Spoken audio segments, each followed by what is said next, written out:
Yep. Appreciate that as always. All right, 7 o'clock. Mary? Can we come to order, Yeah. please? Everybody could read the minutes from last time. While you read a special request from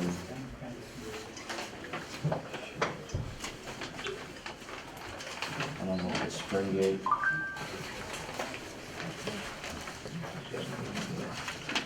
Yeah. Projects. Which project's Eric handling?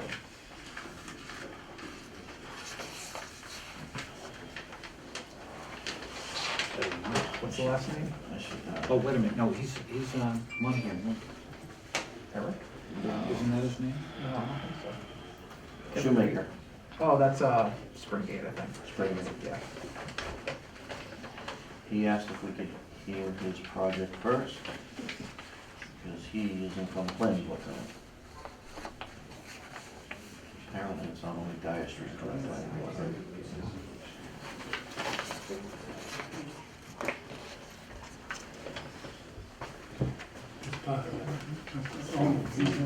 Oh, the first one we sent him. Just last week.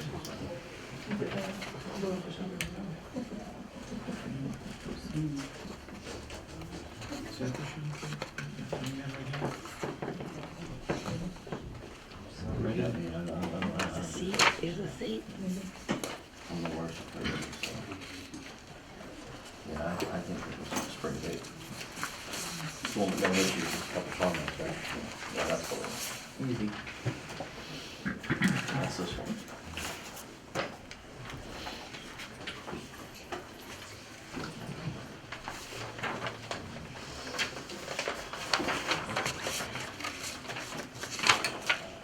Oh, I see.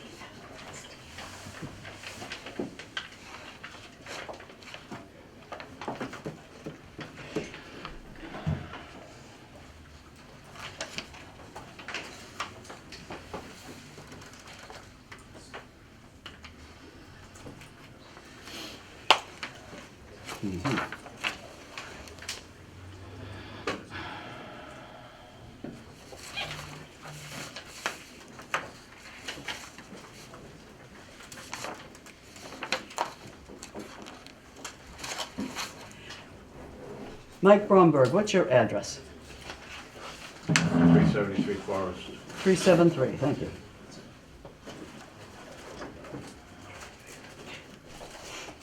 Surprised she doesn't already know that.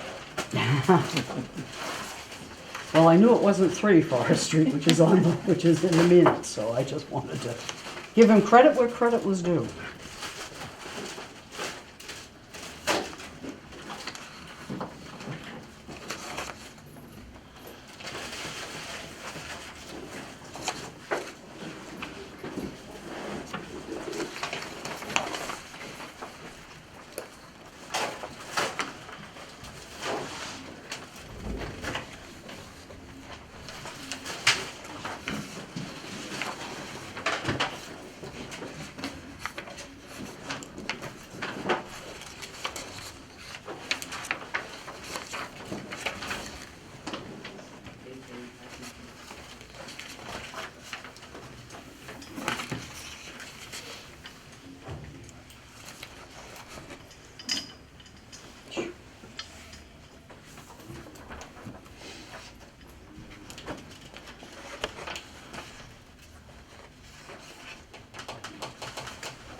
Guys need to get the little sign hand tabs.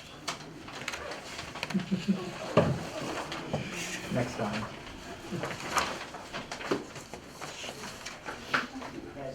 Marty holds our hand so much, she makes sure that she puts little tabs on everything. So we don't sign on one page. She didn't teach me that trick. Not yet.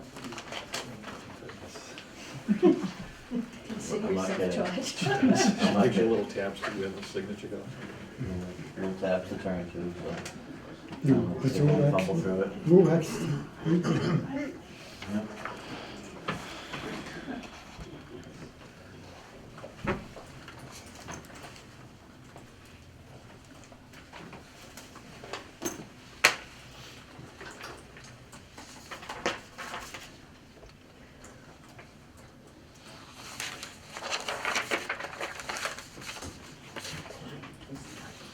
Well, everybody's read the minutes. Anybody's here for the shingle mill project, that's being continued until our next hearing.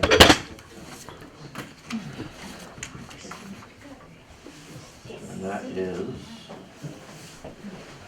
number 9.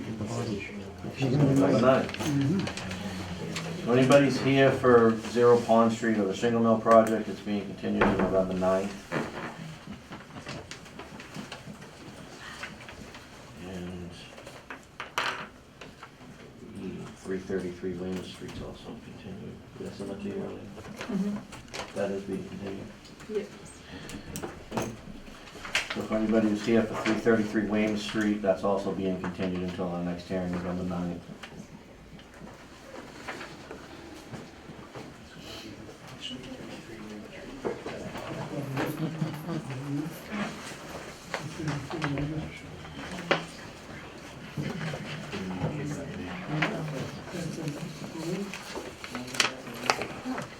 Any chances Eric in the room? We're gonna, as soon as we're done with the minutes, we'll take you first and get you out of here. Great, thank you. Hopefully you're second on the planning board agenda, not first. They're having a special meeting just for us, so we're the only person up there. How'd they have a link for Dyer Street? Yeah, I'm representing Dyer Street. Oh, you're doing both projects, that's not, okay, I get it. Grab a copy. Grab a copy of Can I put everybody on pause, or can we hear this and get him out of here? Sure. It's just a simple RDA, split date. If everybody could just make a mark on your minutes where you stop, that way we can get him out of here. Mm-hmm. We already opened up the hearing, didn't we? No. Okay. Motion to open up the hearing for Springgate Apartments. What's the address? It's Hannah Way. Hannah Way. Yeah, it doesn't have an official address. Okay. So moved. Second? Go ahead. All in favor? Mm-hmm. Okay. Floor's yours. Thank you. Just a background, we weren't involved in the permitting of this project. We were just hired to do the RDA, so my knowledge is a little lacking as far as the technical design. But some work recently completed was in addition to the community center, as well as some sidewalk improvements in the area, and an area drain slash rain garden that connects to the closed drainage system on Hannah Way. The purpose of this presentation and what we are proposing is a 10 by 14 foot prefabricated shed in the area between the 200-foot riverfront area and outside of the 100-foot BBW setback to inland bank. So the shed, I clouded it in this plan that was made by others, but it's going to go right in here. 10 by 14 foot shed, the runoff from that will be negligible, and it already slopes towards the closed drainage system right now, so it's just going to continue to do that, get captured by the drainage at Hannah Way. Okay. Gary, Jonathan? Took a look at this. It is a fairly minor project. Just to confirm, the shed is proposed over what's presently grass? Yes. Okay. So we didn't really see any issues, as he stated. Any runoff will be directed towards the closed drainage system. A couple recommendations we had was to, for larger storm events, just to create basically a 1 foot wide gravel drip edge essentially around the structure, just to prevent any scour or erosion from occurring. And then surrounding the limits of work with straw wattles during construction, because they will be digging out a shallow slab to pour concrete.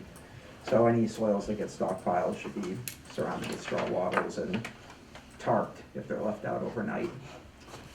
Other than that, we think the commission can issue a determination based on what the applicants provided. So we've recommended a -2 and -3, which allows the work to proceed with the conditions that we proposed for the commission. And also, what we generally do is also a positive 2B, which just states that the commission is not confirming any resource boundaries as part of this filing. board have any questions? I just want to know what other addresses surround Hannaway, because I have no clue where this place is. And I've only been here since December of 1978. I know there's a main road up the Thank you. street. I actually just pulled it up on my phone. Oh, it's off John A. Dunn Memorial Drive. Ah, Yeah, thank you. that's what it is. All right, now I know where you're at. Okay. Mhm.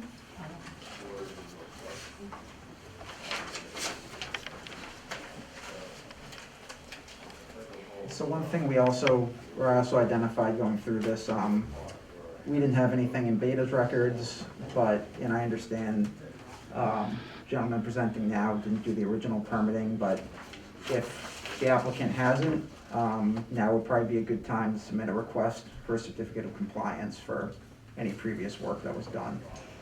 I'm not sure if that's been done yet, but if it hasn't, if the work was completed in 2017, it's probably a good point to do it now.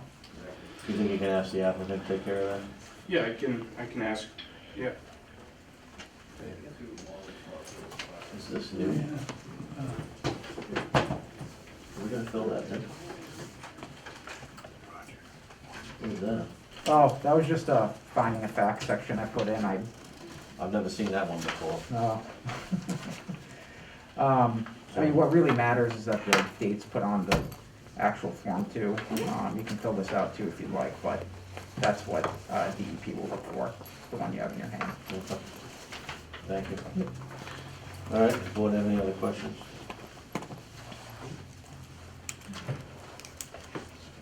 Okay. Anybody in the audience have any questions? Can the board speak up a little louder so everyone can hear? Nobody can hear me?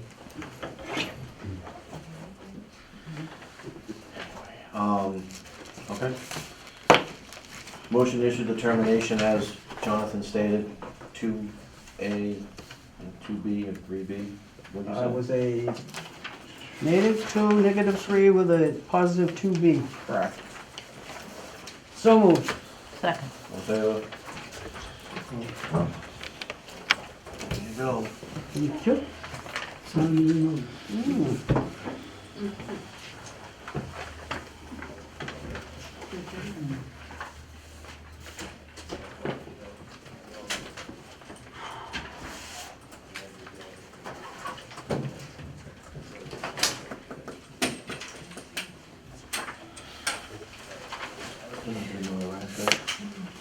We'll give you a copy of that in about 1 minute, so Okay, you can take it with you. great, thank you.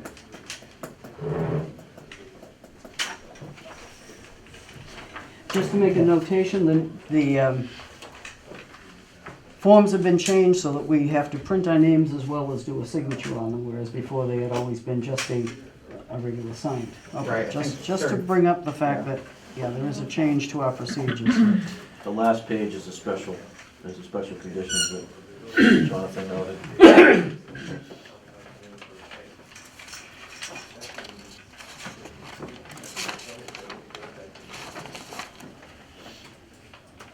If you Finding wanna of take facts? off and come back, go ahead. Oh, Okay. We'll just hold it for you. all right, appreciate it. Thank you. Thanks for your time, everyone. You're welcome.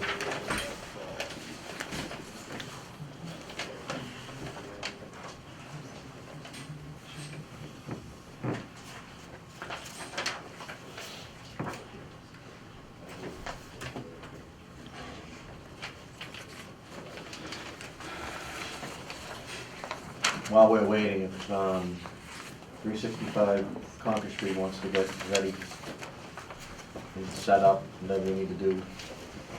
We already opened up this hearing, so this is just a continuance of that.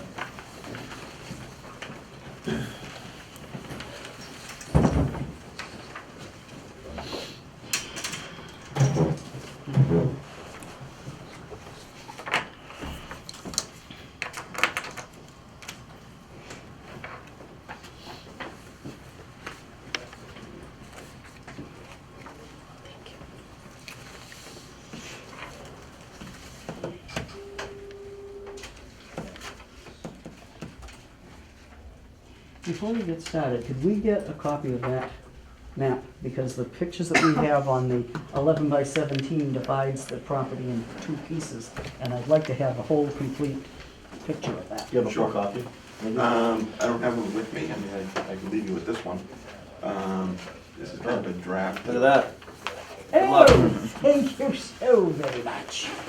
Good. But I can get you I can send a board one of these. Okay. Yes. That would be nice. Thank you.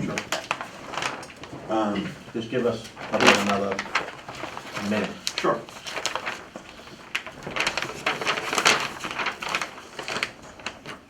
That still doesn't get it there. Check that out later, 'cause it's not what I want.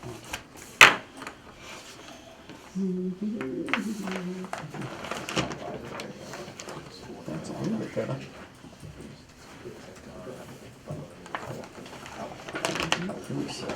And that's not just signing a mortgage application. You know it. Buy your name on there, call it a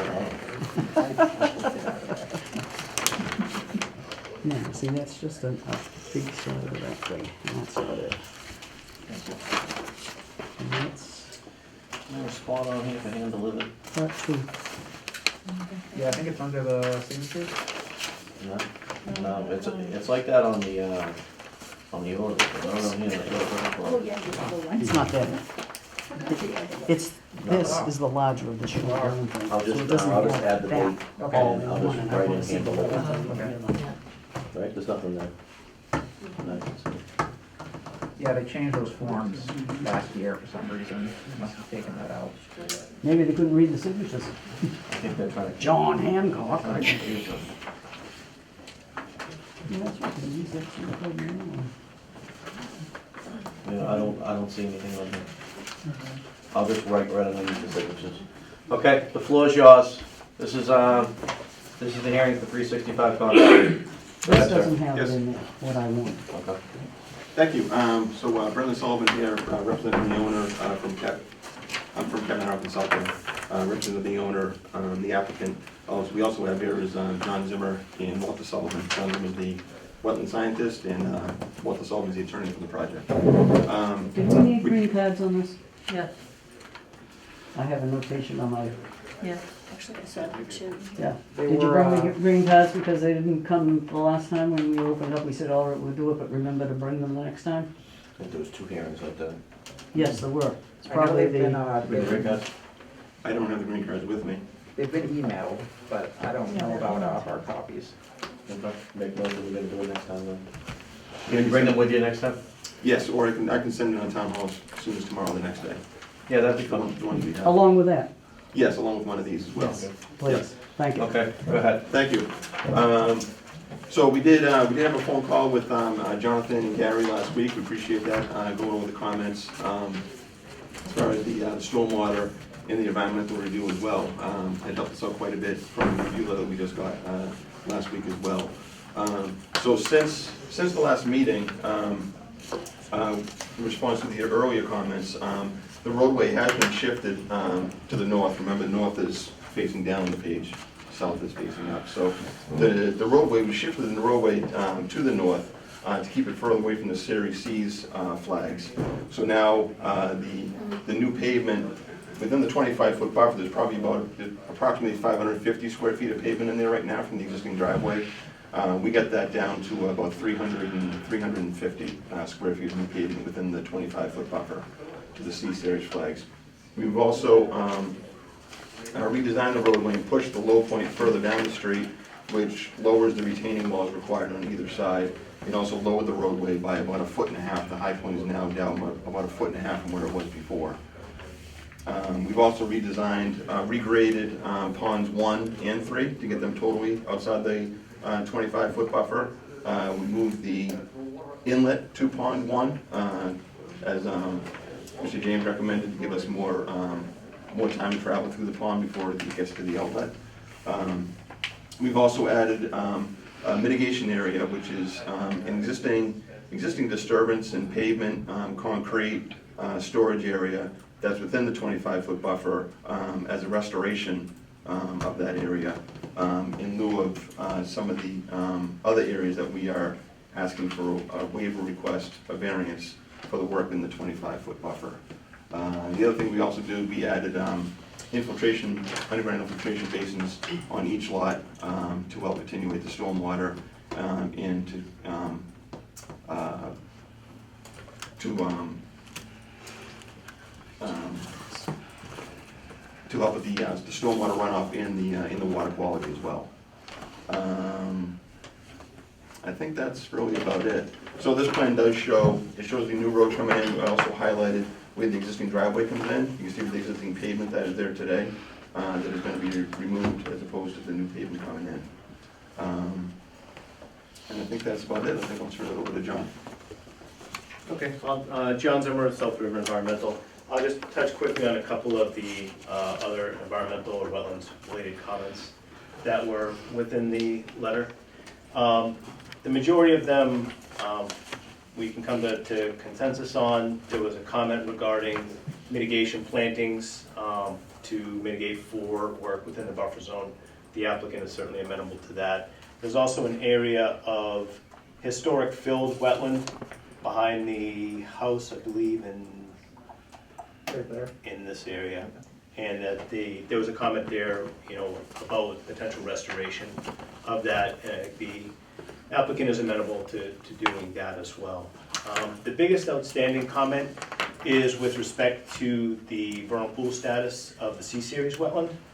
You can see here, we identified this as the limit of the certified vernal pool per natural heritage. We do not have the actual certification documents, so we don't know the exact mapping that was associated with that.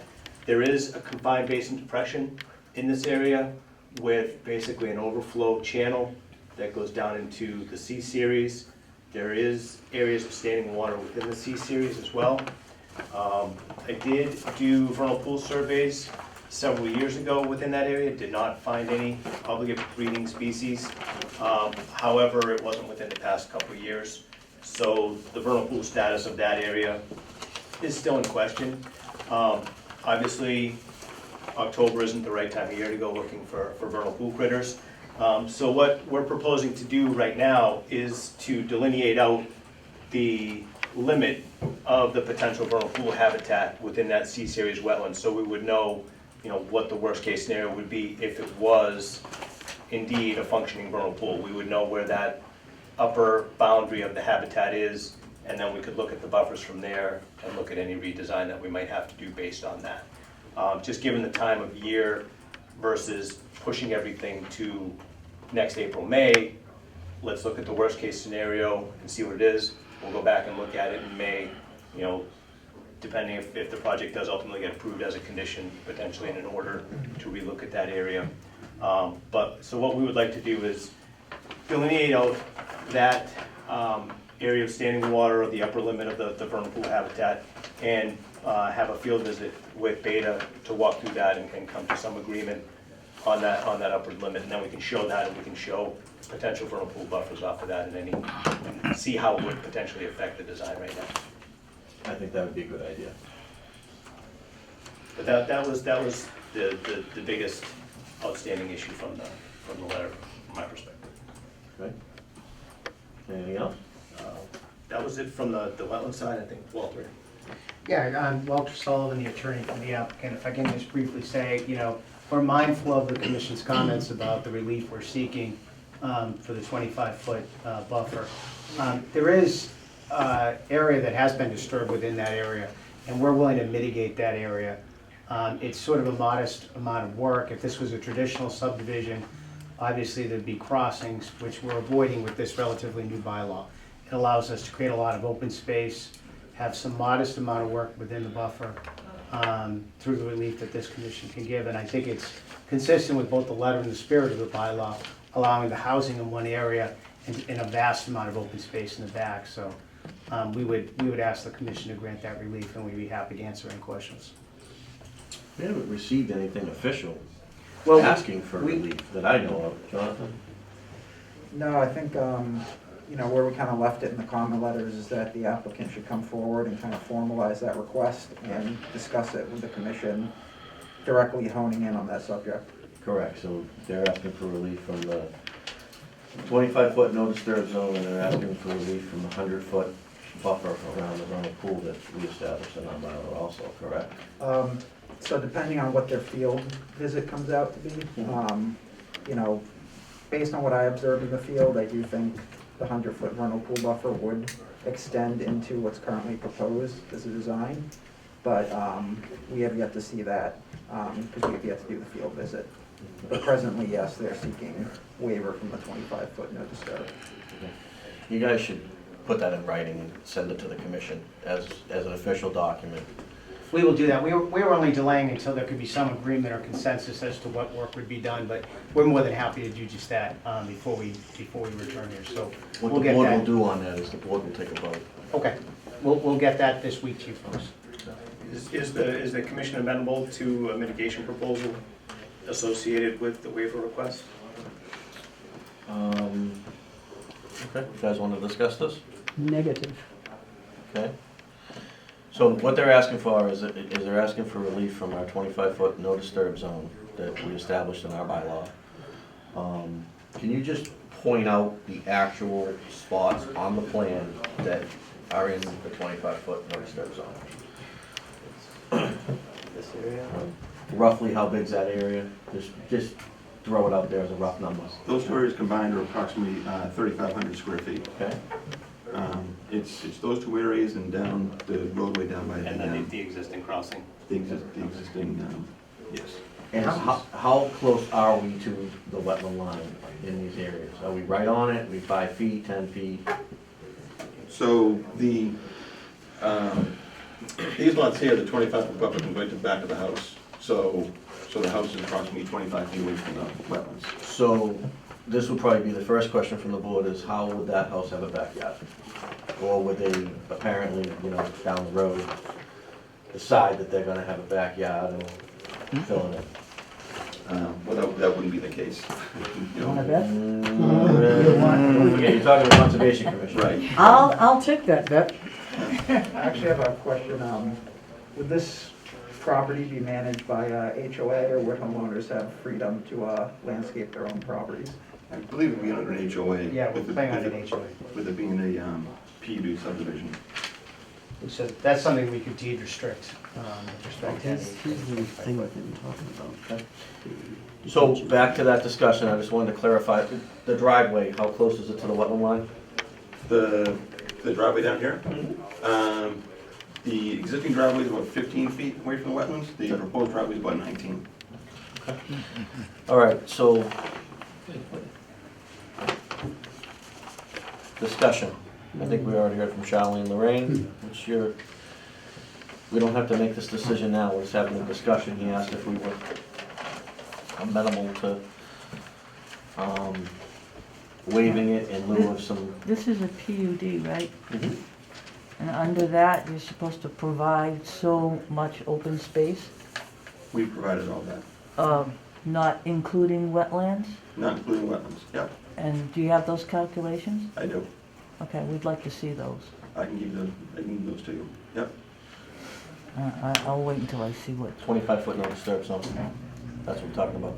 no, I know, but that comes into play with that. Because if they're including wetlands in with their open space, it doesn't quite mix. So per the PUD rules and regs, we're allowed to have 30% of the required open space can be wetlands, which comes out to 5.2 acres. We are providing right I'll now revert back to 5.7 acres. Consultant on that.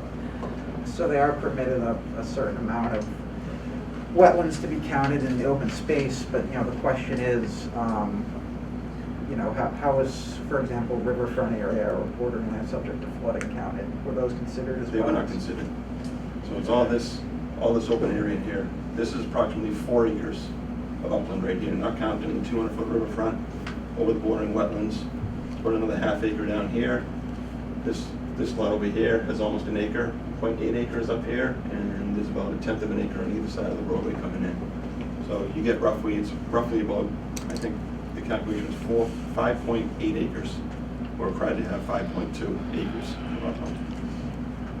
How much area is in that whole green area that is considered to be the entire property that we're looking at that map, which is what I wanted to see was the whole body of it? How The much? entire area is 20.2 acres. 20.2 instead of 21.3 as listed on your original. They're probably breaking off the house. About- I'm sorry, 21.2 acres in total. Yes. Still says 21.3, all right, 21.2 as opposed to 21.2. So just to Lorraine's comment on the open space, are you saying that you're taking patches of area and calling those open space? Yes. With the bulk of it being this lot here. I mean, that's really a planning board thing as far as the open space goes. I thought it had to be contiguous. I wasn't under that assumption. But that's I guess that's the planning board. Lorraine, you have any more questions? For now? No, I'll just wait and see what they find out about the vernal pool. I'm not in favor of them encroaching on the vernal pool at all. Not, I want a 25-foot buffer zone kept on that. Just to go back to me, you give them an inch and they'll take a mile, so no, I am holding strictly to that 25-foot. Comments, questions? Well, my concern would be how close those homes are in the back. Can you speak up a little? Close to the wetlands. Right. Yeah. Yeah. I mean, that's what we're talking about, is the Right. 25-foot. We have a 25-foot no disturb zone Right. in our bylaw that we enacted in 2019. And that's kind of what we're discussing here. Yeah, is- so that seems like it's a little close for Okay. me. How many homes in there? How many homes in there right now? How many? Oh, 19 new homes. We're maintaining the existing dwelling, which total of 20. You came back to planning board a couple of years ago, you want 46 homes? 40 homes. I'm sorry, I couldn't hear the question. Was there, we went to planning board earlier for showing 40 Couple of units? Yeah, we had significantly more, so we reduced it to increase the open space. And when we submit our variance request, we'll highlight the mitigation we're looking to do. So I just want to reiterate that there is work now that's within the there is existing things within the side of the 25 feet that we're going to mitigate and restore. But I'll highlight that in our variance request. Thank you. Ron? Yes. So that's right. So, per the discussion, what is your take on them encroaching on the 25-foot no disturb zone in our bylaw? I say no. Virginia? Definitely no. Okay. I think you have your answer. Okay. So if I could follow that up with another question would be, so if the vernal pool ends up being in here, there's a 100-foot resource area to that as well. Correct. Which the roadway will obviously be within that. And The there's roadway and the no disturb zone will be, actually, I believe the way the bylaw is written, it compiles, so it's 100 feet and then 25 feet, so it's actually 125 feet. Right, that's correct. So, But where this is our only access and it's already disturbed and there's a street driveway going through there, would that be amenable? I mean, you just heard from the board, but let's hold aside that for now. Jonathan, do you have a report on this, as far as where we stand, Yes. please? Yeah, so, currently the status is, well, the first thing was gauging the commission's feelings on the encroachments into the 25-foot no disturb zone. I think we've heard that loud and clear. I do think another component of that, though, is determining how site access can be achieved with that being a consideration, but we can get back to that. We also need to get back out and establish, accurate, comprehensive vernal pool boundaries. And I would call attention to the fact that Rockland's bylaw, when it defines vernal pools, it's not just areas that were, if I'm correct, it's not just areas that were previously certified by NHESP. It can include areas that provide potential vernal pool habitat as well. That is correct. And if this is contiguous to a certified vernal pool, I can't say for certain, but I would, based on the conditions I saw out there, I would be very curious to see this during the springtime, because I do think there is potential for vernal pool creatures to not just migrate through, but also breed within areas beyond what's shown as a vernal pool on the plans. So we do need to address that. Another big point is with the access road, there's currently a 12-inch plastic pipe that goes into the driveway. You know, if you look at the profiles of the roadway right now, the applicant's proposing to install utilities above and below the pipe. I would imagine with a corrugated plastic pipe, it would probably need to be replaced if you're putting in drainage and sewer and water above and below it.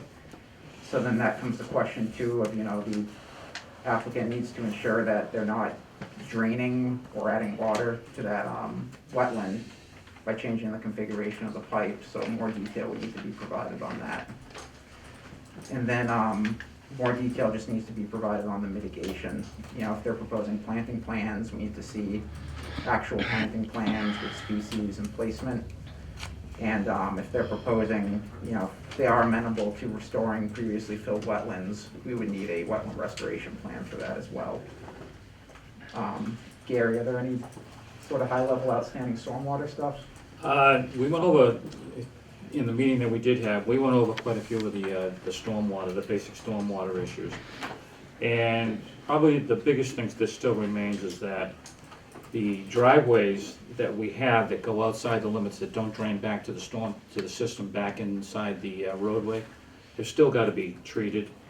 And I think part of the request that they had was they were trying to look at, I believe, some of these driveways as part of a redevelopment. So the answer was, and we told them, no, they can't utilize it as redevelopment. They had to treat it accordingly.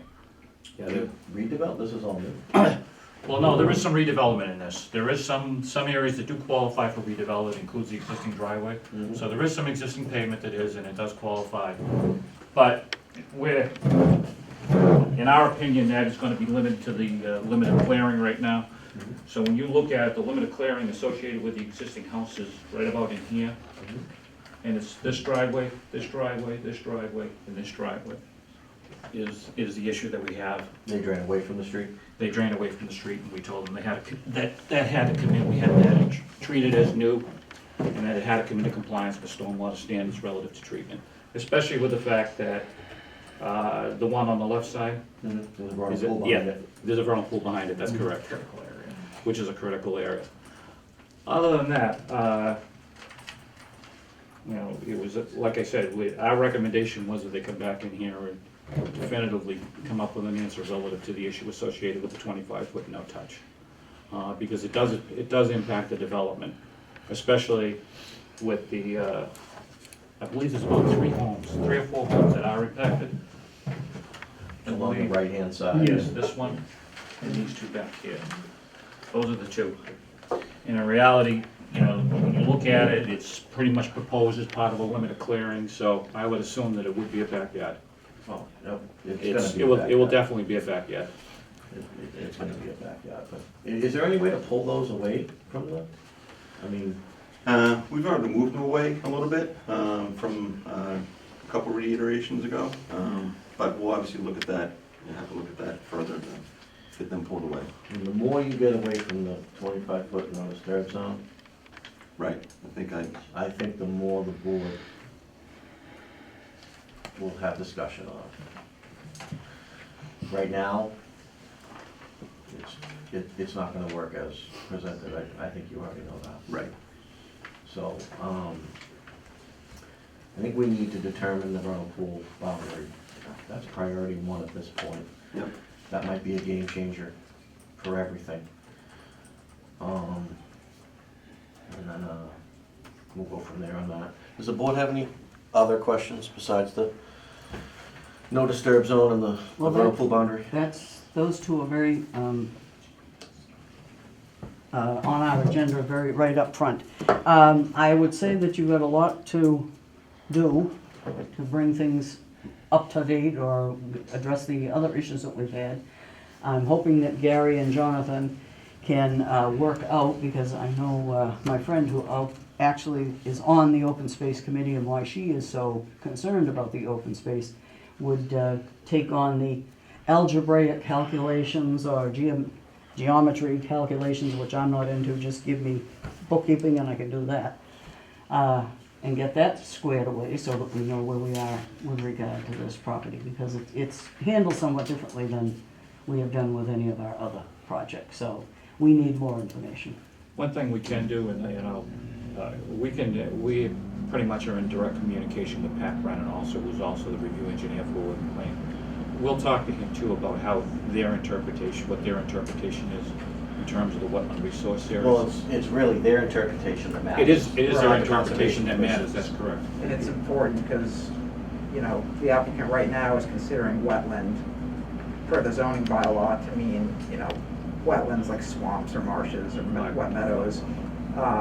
But, you know, all the zoning bylaw says for a definition of wetland is wetlands protected under the Wetlands Protection Act. So our question is, does that include the floodplain, riverfront area, and things like that as well? I think Sounds that's, like it should. I think that's something that we could have our town council review. Definitely. He's actually the one that helped us write the bylaws. Right. And I So- imagine that would be at some discretion of the planning board, so I'd be curious if they've discussed this issue specifically. I think it's been brought up, and I don't know what the planning board, they're waiting for us. I know that, so. But Gary and Jonathan are both right. The open space on this project is not considered by this board. Okay. It's not a, Oh, I it's, know, it's I know not a that, determination but by this board. they can't include the wetlands in their calculations for the open space. Right, that but they're that's a planning board decision, it's not a I know, but conservation I just commission. wanted to know if they were including any of the wetlands We in are, that. So- as I stated earlier, we are not including any of the wetlands, riverfront, bordering land subject to flooding, any of that in the calculations that I did. So to put this to bed, let's call it the open space plan. Can we get a map showing the exact areas that you're calling open space? And then define the size of each of those areas and come up with a total calculation? That way there, we can present it to Lorraine and she can see it. Yeah, absolutely. Okay? Yep. Perfect. Does that help? You have any other questions besides that? No, and the rental pool, that was my main concerns.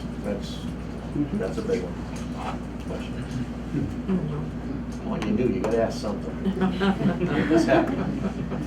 She said hold their feet to the fire. I heard her. I mean, at least ask No, what I- Concord Street is or something.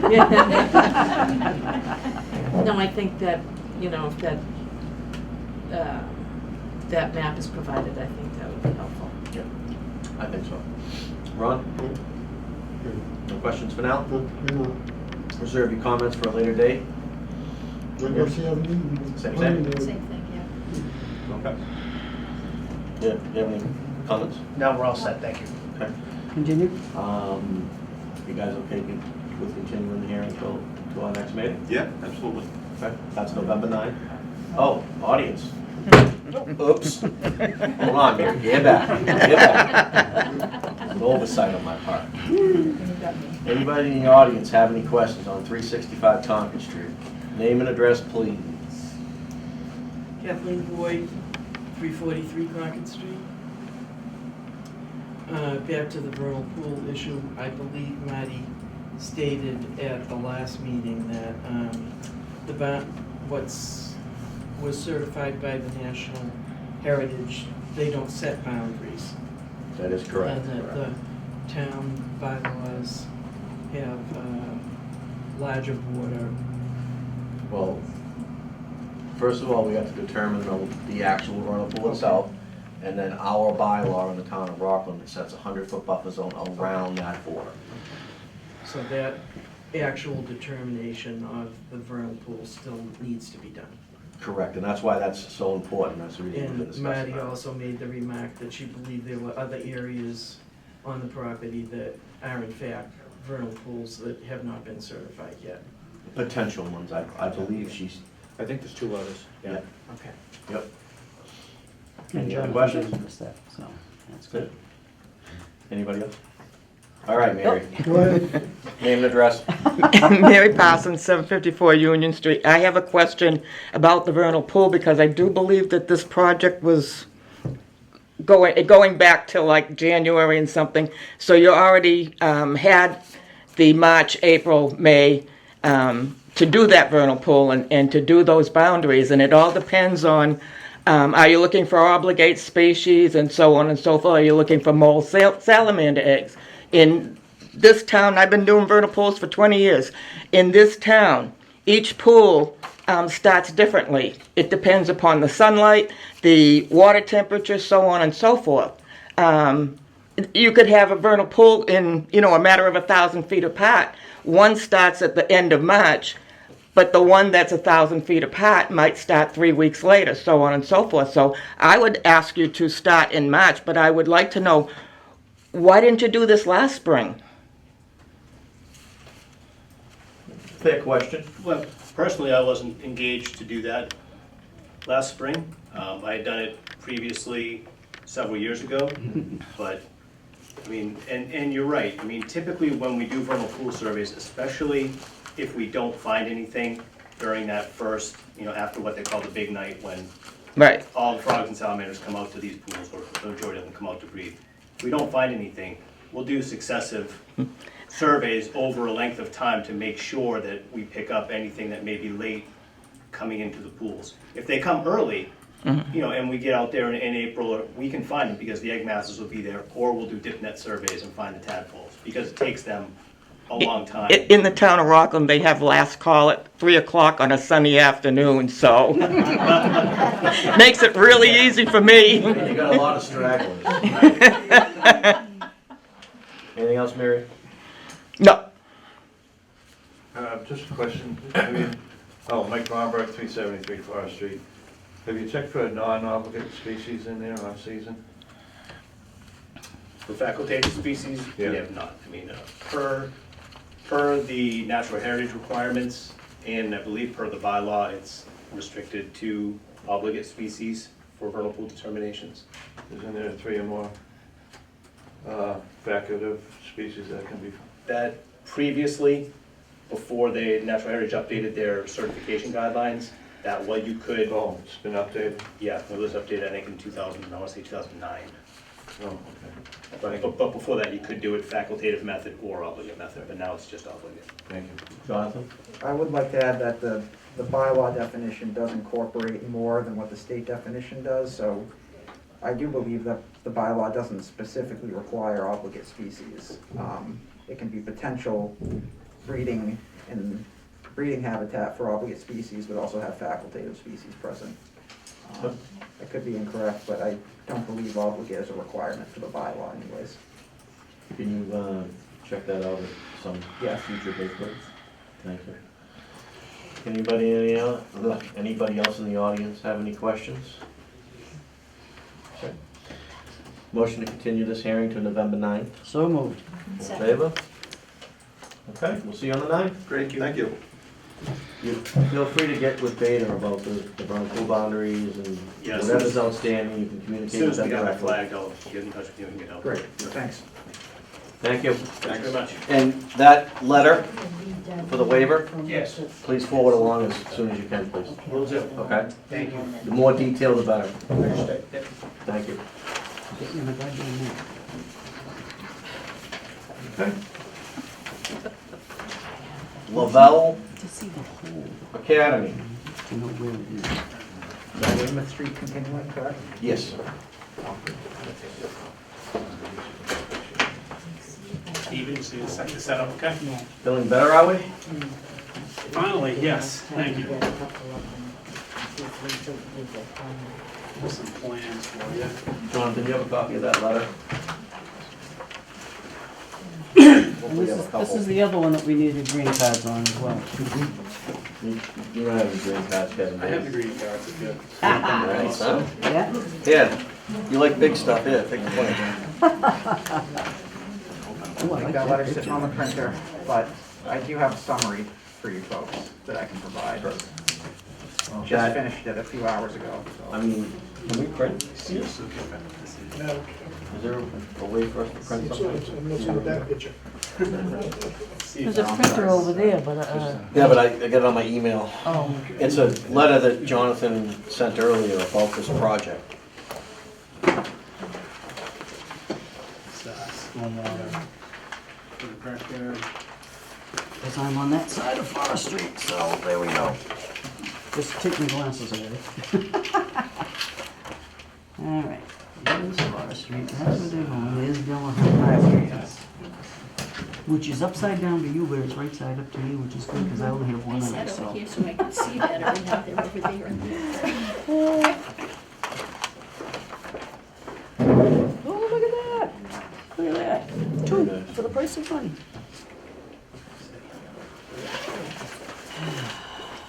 Is it that guy getting chocolate? Yes. This is a stupid question. Kevin has a one more. Yes, from the engineering, yes. Green cards, Look at that. A butters list? it's in there. Yeah.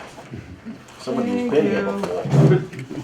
Couple times. Before you start, we're gonna have an update on the Moynihan Range. Okay. If you could hang around for that, After this. I'd appreciate that. Yep, no problem. I do have our most recent inspection report for that I can go over. That's And- another, Perfect. That'll make Mr. Nova happy. That's- So you can put this with this and you're paid. Thank you. Is he doing, Huh? is that him? No. This was the other guy from Lloyd, just do that. set the COC for Primrose. Yeah. Sorry, So, I know. What's that? Sign. So I mailed it to the attorney. I tried tracking them down too. So there's a owner who's asking me for it. I've never seen it, so I'm just trying to get it for them. So this is we signed two, so this is the other original. So I don't Okay. have any more originals after I read that one. Okay. You have one, right? I made a copy, but we don't need an original on that one. But Okay, so that takes care of 0 Hingham Street, I don't have to hear about that again? One more. We needed the order of conditions.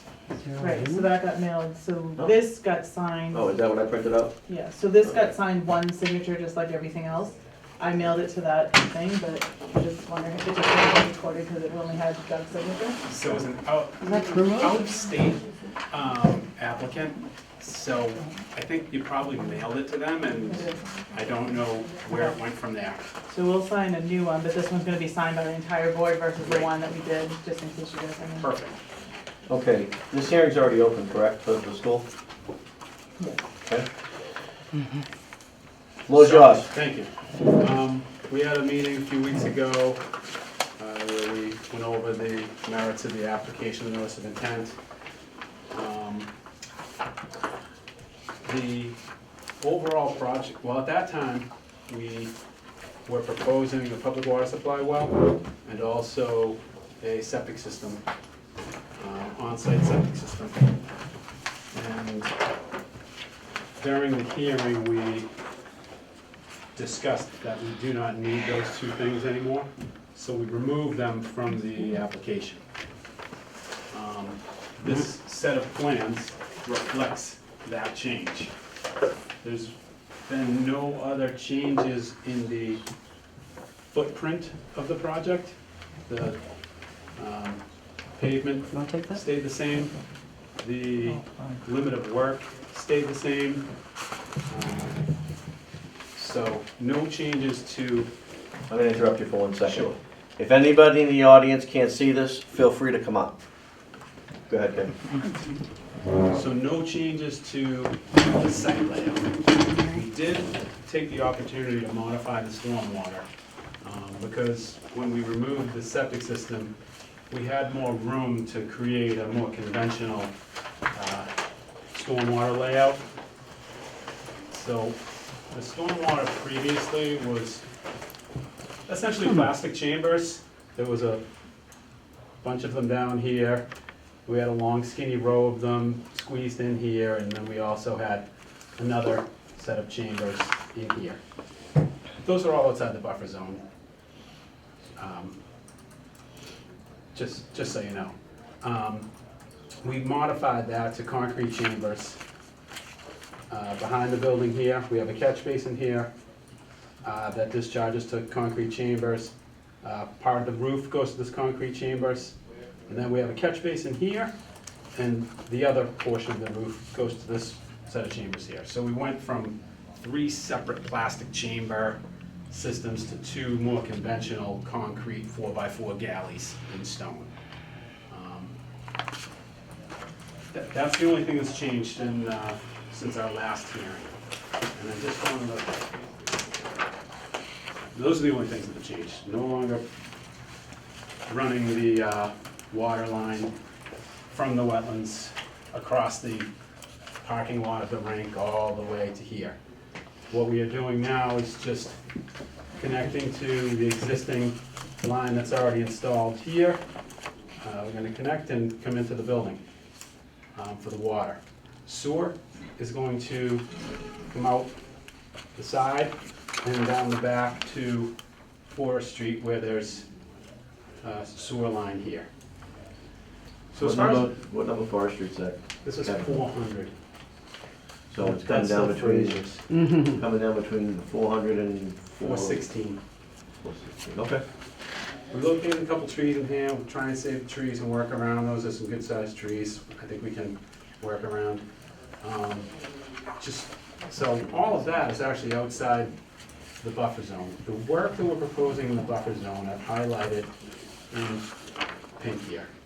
Everything else that we're proposing is outside the buffer zone. This area is, I've called it 8,000 square feet of new disturbance. 75, 73 if we were to measure to the last square foot. We are not proposing anywhere closer than 50 feet to the resource area. We're at 51.6 to the limit of work at the closest point. We tried locating the driveway outside the buffer zone. We tried moving it outside the buffer zone. There's no way to access here without doing some work in the buffer zone. So out of this entire site, we're only disturbing 7,500 square feet. This area is actually down gradient of this wetland. This is 158, 156, 154, 152. This is all downhill. This wetland is created by discharge from a pipe that goes under Delahunt Parkway and discharges here. It's an 18-inch culvert. We're proposing an 18-inch culvert under our driveway here. That's equivalent to what's here. We're also proposing a 12-inch culvert for this bit of water that's running from Delahunt through here. So the water will still move from uphill to downhill to the down gradient areas. It's really a pretty straightforward project when you look at what's in the conservation's jurisdiction. I think we're protecting the wetlands resource area. No negative impacts to this resource area as it's being fed from something uphill and we're downhill of it, so we're not gonna change any drainage characteristics to this BBW. Everything is happening down gradient. We're proposing siltation barriers and protections to this resource area. We're already permitted to construct the driveway through here. So we're already permitted to do this. We're just gonna, and we actually included a piece of this driveway as part of that permit. We showed the rounding, we showed some utilities and included that as part of the rink application. But we need to develop this area in order to access. So I'll be happy to take any questions. Okay. All right, so in the last hearing, I made a mistake. Jonathan wasn't here with Gary here. And I got straightened out afterwards. So I'm gonna let the board know the mistake that I made. I announced to the board that the only jurisdiction that the Conservation Commission has is that roughly 8,000 square feet. Okay? That's untrue. The Conservation Commission has jurisdiction over the entire project. Yes. So, that was a mistake that I made. Because I was told that, but that was a mistake, so. Yes, they're only working in 8,000 square feet of buffer zone, but because of, Gary? Because of the stormwater standards, you have the ability to extend your authority over to the entirety. You know, the stormwater standards don't give them the option, they pretty much tell you that if you're inside your jurisdiction, then the stormwater design must meet the standards, and you, as a commission, are the authority associated with the stormwater standards. So therefore, you have all of the authority associated with the review of the stormwater system. So in essence, that is the entirety of the site. So, just wanted to clarify that for everybody and the audience. You got something to say on this, Jonathan? Yes. I apologize for not bringing copies of the letter. I think they're sitting on the printer at the office and are rushed out. But I can summarize it here. So we are providing this, and we did state this in the letter, with the caveat that we did receive revised plans about less than 72 hours ago, and we were asked to wait to perform our review until those revised plans were received, which makes sense. We didn't want to review something that we knew was going to change, but this is more of a high-level overview than what we would normally do, just because we did want to have something for the commission to discuss at the hearing. So with that, Just to clarify that, Jonathan, the plans were received on Saturday? Saturday. So essentially, the plans were received at 8 a.m. on Monday. Right, okay. Go ahead. Understood. So we did have actually a resource area boundary comment. So although that BVW to the north of the project has been confirmed under the previous filings, and last time I was out there were flags, they're accurate. When I did the site visit for this portion here, this currently undeveloped portion of land, the connection for both the foundation drain and sewer line shown going out to Forest Street wasn't proposed at the time, so I did not reconnoiter that area down there to see if there was any jurisdictional areas within 100 feet of the site. So I do just want to make that clear at this point. So in addition, something else we noted going through this from the wetland side of things is, although your 100-foot buffer zone from the BVW only comes to about this point, this entirety of the parcel, as the applicant's well aware, and the commission is probably well aware, is located within priority habitat for natural heritage. So the previously issued conservation management permit, I assume, does set forward, conditions and terms for this portion of development, since it probably was discussed at the time that it would be developed. However, given the limited time we had between receipt of the materials and the hearing, I did not have time to go in detail through the conservation management permit to confirm that what is proposed on this plan meets any conditions or requirements of the CMP. And there was nothing in the application that discussed it either, so I can't make a determination on that right now either. Okay. And then also we noted in the planting plan, again, I would agree with Kevin's assessment that you aren't worried so much in this case about hydraulic flows heading back to the wetland, but we do look at other values of the buffer zone, such as wildlife habitat and food sources. We do think there could be a more robust planting plan proposed. In addition, the plantings that are proposed now, include honey locusts and calorie pear, things we would honestly never recommend to be planted. Calorie pears are notoriously invasive in this part of the country, so we would like to see those removed, and there are a number of areas shown on the plan that don't have anything proposed that could be planted with more substantial woody and herbaceous vegetation to offset some of the clearing impacts. And that was really the gist of the sort of the wetland side of things. Gary, do you have some? For the stormwater, Gary, have you seen this plan Yes, previously? Okay. no, I received it Saturday, and this morning was the first time I'd actually looked at it. But per the comment in Jonathan's letter that it may or may not meet DEP stormwater management guidelines, did you see this plan or you looked at the last one? No, I looked at the last one, but I have looked at this one also. Go ahead. The biggest question that I have and the biggest issue that I have is right now, I will agree with Kevin, this is a far better, far superior plan in terms of the overall treatment process and the overall layout of the infiltration structures. It's a much, the other one was squeezed between the septic, it was difficult. Yeah, it was gonna be difficult, even difficult to build. The only comment I really have, and one of the more significant issues, is that right now you've got the entire site draining into 2 catch basins. And in accordance with the standards, you're only entitled to drain 1/4 acre of impervious surfaces to those catch basins. And that will allow you the ability to be able to maintain the pre-treatment requirements. So my comment is, I believe you're gonna need somewhere in the range of about 2 or 3 more catch basins, Kevin.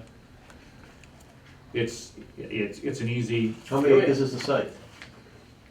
It'd probably give you like, right now there's only 2, I think 5 would probably do it. So it's like 2.5 acres? Yeah, about 80,000. No, 8/10 and another, I believe it's 1.2 acres. Sounds right. Yeah, so I think you need 5. 1/4 acre impervious. Yeah, if you look at chapter 2, volume 2, yeah, it's 1/4 acre. Basically, the whole site's impervious except for a couple green areas, right? Yeah, but the roof area is being directed directly into the infiltration structure, so you don't have to worry about the treatment associated with that. Yeah, Right, so okay, so that's not it counted. might not be that many. I'd have to look at the calculations to see, because it's only pavement that has to run through this grass area, through the catch basins. Yeah. So we would remove this 15,000 square foot, 15,000 square feet of building from that calculation. Plus that green area, right? Well, it's impervious, so it's only the That's pavement. pervious. Yeah, it's only the pavement. Oh. I was just looking at the watershed areas, Kevin, tributary to CV1 and CV2 on the HydroCAD analysis. Okay. No, but what I'm saying is the green areas are pervious, Correct. so you would take those off. Correct. Yeah. And that green area in the back looks to be, 6,000 or 7,000 square feet. Correct. So that's more like 21,000 square feet off the total, right? Right. So, The other issue I have is the 2 culvert crossings. Yes. I don't quite understand, and you can straighten me out on this. Sure. Why the invert on the inlet side is so much higher? It's where the grade is, because we have 154 here and 150 here. So we basically need to Take a be a look. grade. Can you do me a favor? Run the HydroCAD analysis through that. Just come up with in other words, run that one full and run that one full, because I know it's gonna be inlet control. And what I don't wanna see, I don't wanna see inlet control bypassing and going back around. I think all you gotta do is drop it down a foot. I think if you dropped it down a foot in inlet control, that it would still make sure that the water was going through the culvert and it wasn't, you weren't getting a backup around the corner. Okay. We can lower that, we just have to carve. I know, it's And simple now. 154 is here, and my 50-foot no disturb zone is here, so I'm somewhere, no, 153. 152 and a half is what I think I set it at, because that's what the grade is. Yeah, yeah. and I- 152 and a half to 150. If I go any deeper than that, I'm in the ground. Well, I think if you just give us a little basin area for it to be able to do it. I think there actually, okay, I think there is, because you can see the 154 and 154 Yeah. here creates a small, but I can lower that for sure. I did take some time and look at that. Yeah, look at it, because I was concerned, because I know it's gonna be inlet control, the barrel's not gonna control, it's gonna be inlet control, so that's gonna control the headwater associated with that. And I just wanna make sure that we don't end up with any bypasses and significant events. Yep. Other than that, the only other thing I'd ask you to do is give me a filter fabric wrap on the inlet, on the chambers. Give me an isolated row on them, Oh, an isolated row? please. like you had on the previous design? Yeah, we don't typically do an isolated row on concrete chambers. I know the standards for ADS and Caltech, they do want the isolator row, but I haven't really done that with You can do it. concrete. I've done it, you can do it. Oh, I don't, yeah. Isolator row.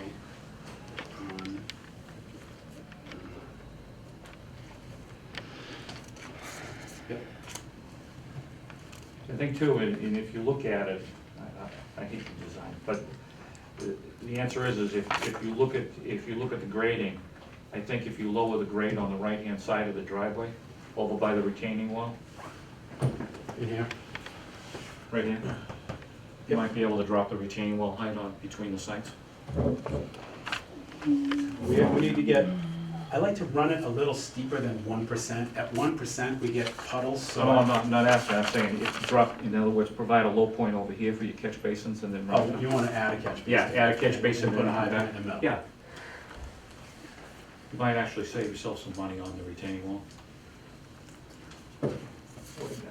Who are you working for? For the concrete people. No, he's not working on the, Well, it'll. the wall's gonna be out of concrete. It'll help to improve the design to it. It'll give you it'll give you the stormwater quality and the treatment associated with it, because now you'll end up with more catch basins. And it's a good opportunity to be able to put it in.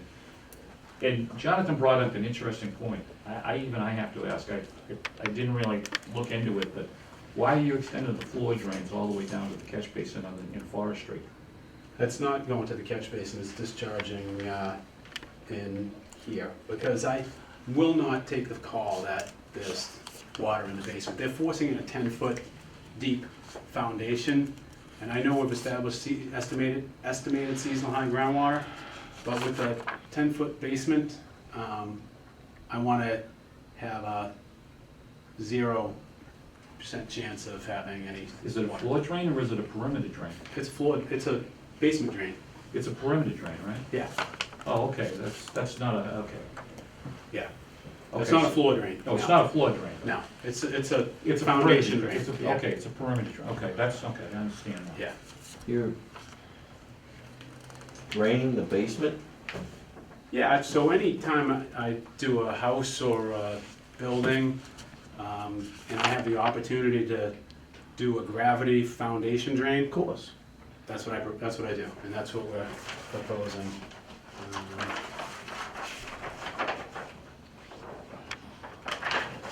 Yeah, so this portion of the building is a full basement. So we have a foundation drain around the perimeter of that, that discharges down gradient to elevation 147. And we have a slab of 148.25 here. So we have I believe an 8-inch perforated pipe that goes to a 10-inch ADS, and any groundwater fluctuations will not wind up in the basement, they'll wind up in the foundation drain and discharge. Okay, that's a good idea in theory, but I'm assuming that's an easement? No, that's part of the property. So this leg belongs to the entire property. Okay. Can you flip that back over? Yeah. I like the other one better. You can't see that? I can't even see it from here. So, that pipe's coming out before the street, say, what, 50 feet? 100 feet. Where did I go? I think probably 30. 30 feet. Yep. Yeah, 20, 30 feet. Okay, what's that elevation, where that pipe 147. daylights? 147? All right, so the pipe daylights at 147. Yep. Okay. The house next door to that, Yep. what's the elevation then? The grade at the ground is 146. I do not have a top foundation. So there's a foot of difference from the daylight of that pipe to the neighbor's house. Yep. What about their basement? Do they have water in it? I have no idea, but now that you're draining a I don't commercial building. anticipate this being it's not a stormwater discharge where you're going to be having storm events that fill the pipe and exit. If anything, we would have a fluctuation of groundwater in the short term, and you'll never see, the reason it's a 10-inch pipe is the bigger pipe you have, the flatter you can run it to discharge. You're really only gonna have a tiny bit of water coming out of this. I'll be honest with you, I don't like that. Well, it's. Is the neighbor in the room that lives in the house next door to this? What do you think of that? I don't like it. I don't like it. Does anybody on the board like that? No. You know, there's no way that's staying there. If that was next to my house, you wouldn't be doing it, I can promise you that. You're not gonna drain a building of that size to there. And that's transferring groundwater from one area to another. What do you suggest then, Doug? Do we put a sump pump and discharge it into the drainage system? I will not do a design that doesn't have a foundation drain on it. I've learned my lesson in.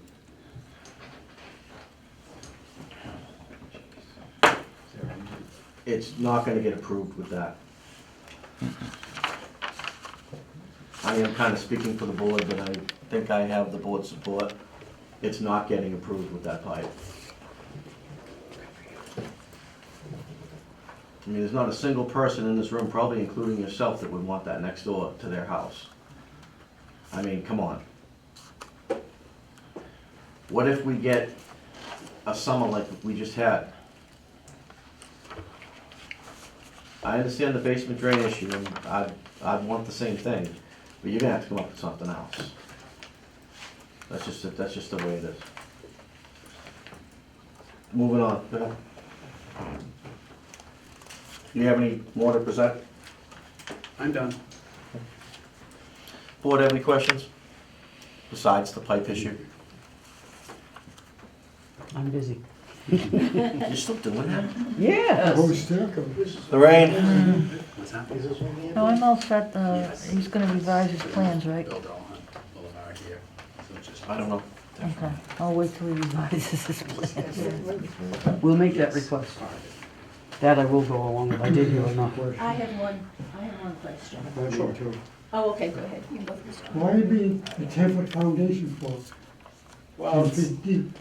I'm not the architect, and I'm assuming that it's for, this is where a lot of utilities are, laundry, air handling, water and sewer, so it's kind of the industrial part of the building. It's the business end of the building there. But again, I'm not the architect on it. I couldn't tell you exactly why it's not 9 feet and it's 10 feet.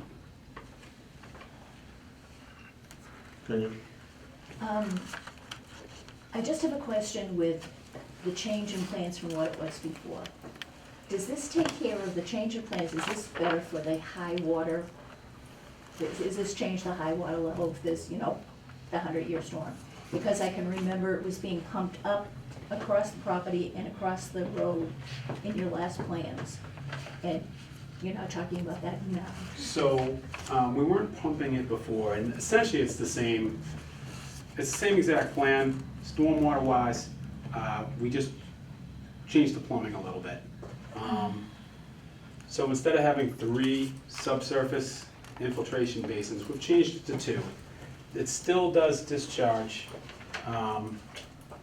at this location here. So when you fill the drainage systems in a large storm event, they fill, and as they get to the top, you can let the water go at a rate that's equal to or less than what was going out before. So it's the same principle here. We're not increasing the rate, but this is our discharge point, which is off of the Fraser's property and on our property. Now, I think before you were talking about putting it underneath the road. The last hearing, we were requested to put in these two pipes that were, well, one pipe that was approved at the last, under this order of conditions. We installed that the next day or the following day, and we added a second one for good measure since the commission seemed to be concerned with drainage at that location. So that was under that previous order of conditions. There was a low point in here that we discussed with Nova during the previous process where Henry thought another pipe here would be good, even though we had large crossings for the turtles where we had hydraulic connections. We added a pipe, just like every time we were asked to do something, we acquiesce.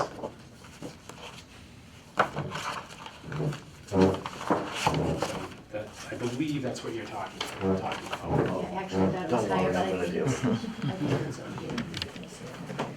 What's that? Thank you. Yeah. Actually, I There. see the one that was higher that I Are they all didn't there? remember there being before. I think That it If they goes- didn't come back, I've noted where they were undeliverable when they came back, that they couldn't deliver them, and then there were others that were sent out and never came back, so I marked So everything's downhill and this everything way else. on this whole property. A gazillion So- of them came back the way they were When supposed these, to. when these So that's fill where I up, started. they go out here, and down and around. And some of them were multiples, so it's kind of You like. good, Virginia, for now? I am, thanks. Thank you. Anybody in the audience have any questions? Name, address? Dave Frazier, 400 Forest You've Street. been here before, you know the Yeah. routine. I'm not good at this. Mary's husband. No, that Mary. I was gonna say, wait a minute. We have two Marys here. Something I don't know about? Actually, when I gave you those back, Go ahead. All right, my problem, one of my problems, is the same as last time, these go. is talking about putting the overflow and releasing it up there. Already because of the road, water's being funneled onto my property more than before. The sheet flow is what it was, now it's more condensed because the road is there. And there's no way for it to get out. I know there was talk of a swale next to the roadway, there is no swale. I'm positive, there's no swale. Been there 3 times today, there's no swale. But those 2 pipes that they're talking about, they're at least a foot to 2 foot higher than my property. So there's a road going around to the one side, and now they wanna put the project on the other side. So I'm in like a basin there where all that water's gonna come and collect. It's gotta be 2 feet before it goes into that, definitely a foot, before it goes into that pipe and goes to the other side of the roadway.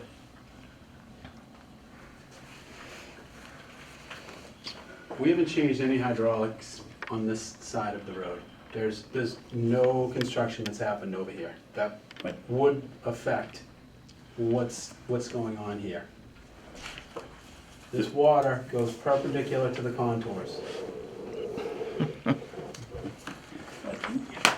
I'm sorry, I'd be happy to meet you over there and take a look. 'cause absolutely. I'm not an engineer, but just the roadway being higher, it used to be a sheet flow. It spread out more water went over that way. But now the road is holding it from, it's directing it more, so it's concentrating it more. So once the crossing's in with that, is the crossing lower? That's pretty far away. Which crossing, Doug? Down by the Yep. turtle crossings within the wetland. Oh, okay. Yeah, that will let water cross here. And as you can see, this contour is here. We go perpendicular to that, and then this contour is this way, so it curved this way. Excuse me.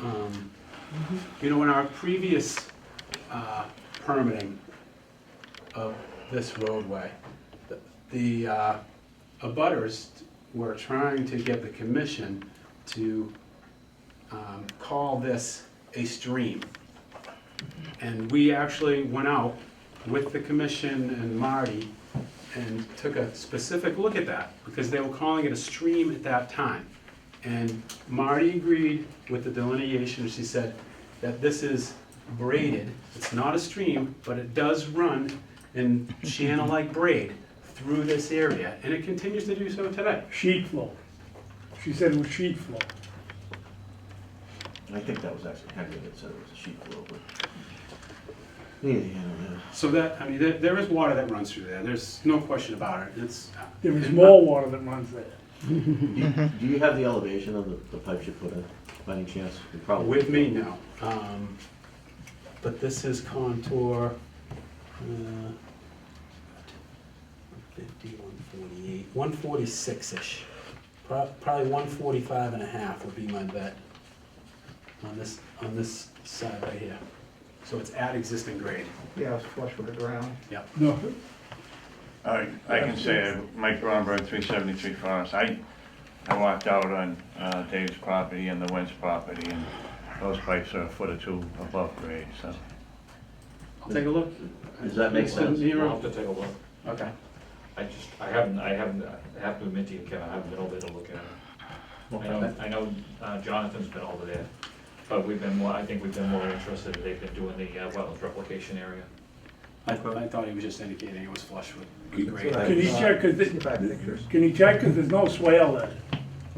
I keep hearing talk about a swale. We're There's gonna, no well, swale. I haven't said anything about a swale. And You said anything about if swale? there's gonna be a swale, We haven't said anything about swale. Doug, if I may, actually, still the photos on my phone, does look like there's probably, it's hard to tell by the picture, I wouldn't say a foot, but a couple inches above grade on this side of the roadway here. From the bottom of the pipe to the ground, so. It's not a foot? I don't believe, I can't, It's a foot. I can't tell by the picture, I can make a point to look the next time I'm out there. I'll get the grades on. Yeah, let's make sure that's on grade and not above grade. The reason that we had to put those in was to try to alleviate They the were put it at a low situation. point. You know what I mean? So, any other questions? A lot. That's my 20 years is in that area, and that there is a certified vernal pool there. I want to know where that stormwater that you're saying is in that outlined area, where is that going, and where is it discharging to? The stormwater from the building. It's flowing right down in the area that we're discussing right now. I believe. Discharge is here. And it's So it flowing- discharges right where it can go into that vernal pool, certified vernal pool. I believe the vernal pool you're talking about is. It's not that far away, and I'm going to tell you something. There is and was an intermittent stream there, and there's a stream on the inside of the fence that's on the former Naval Air Station that runs every single winter all the way down into that vernal pool. So if you're discharging there, that's going to come in where that stream starts coming in and going and joining the stream that comes inside the base into that vernal pool. Here's our discharge point. There's the closest vernal pool. Here's the next closest vernal pool. This scale is 1 inch equals 150 feet. 150, 300, 450, 500 feet. That's more than 500 feet. I got news for you. More than 500 feet flows into that vernal pool. And that's a hill. It goes up to Weymouth Street, and it's a hill that goes up. It might be sheet flow, but it's also groundwater. You got anything else, Mary? Would you show them where the abutters are in where you're building and where the abutters are, their property? Mm-hmm. And who now owns this boarding school?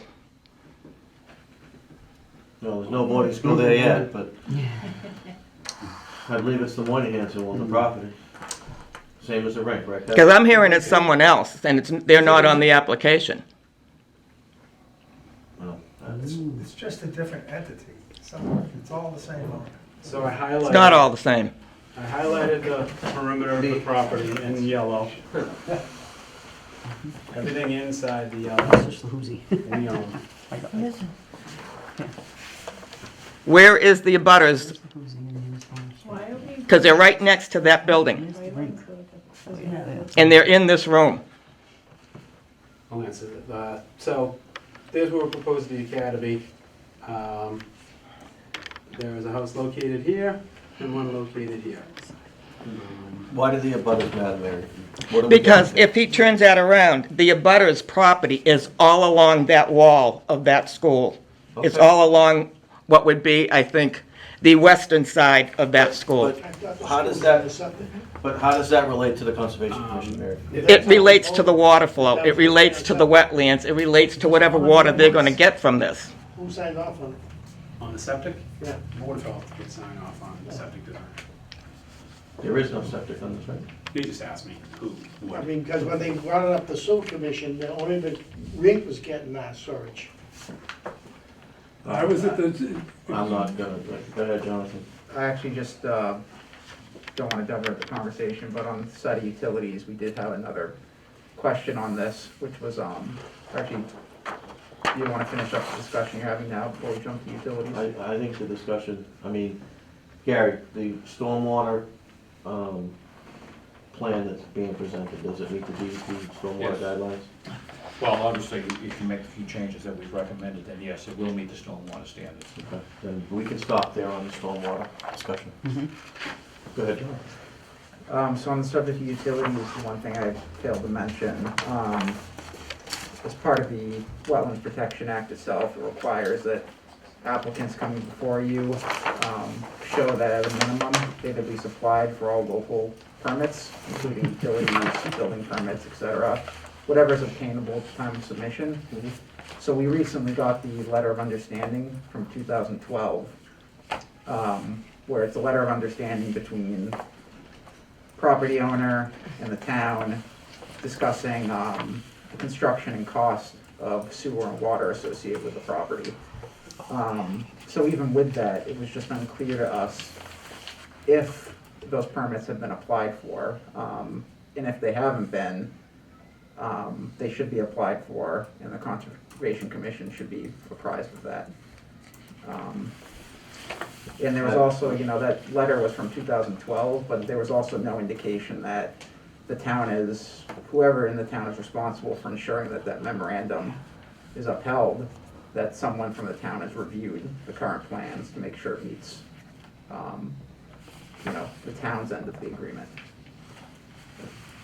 Have you applied for those permits? We have applied for all the permits, and relative to that letter, we're pursuing that application with town council and town general council. That's the one with Alan Chalker signing off on sewer. Yep. There was an agreement, obviously, well before we were involved. I know that.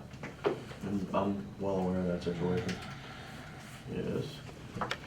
I was at a water board meeting the other night, and I brought that letter up, and they were pretty upset about it. They said, they're the water board, they decide who can hook up and who can't, and not who wrote the letter or whatever. We have a history of town administrators overstepping their bounds.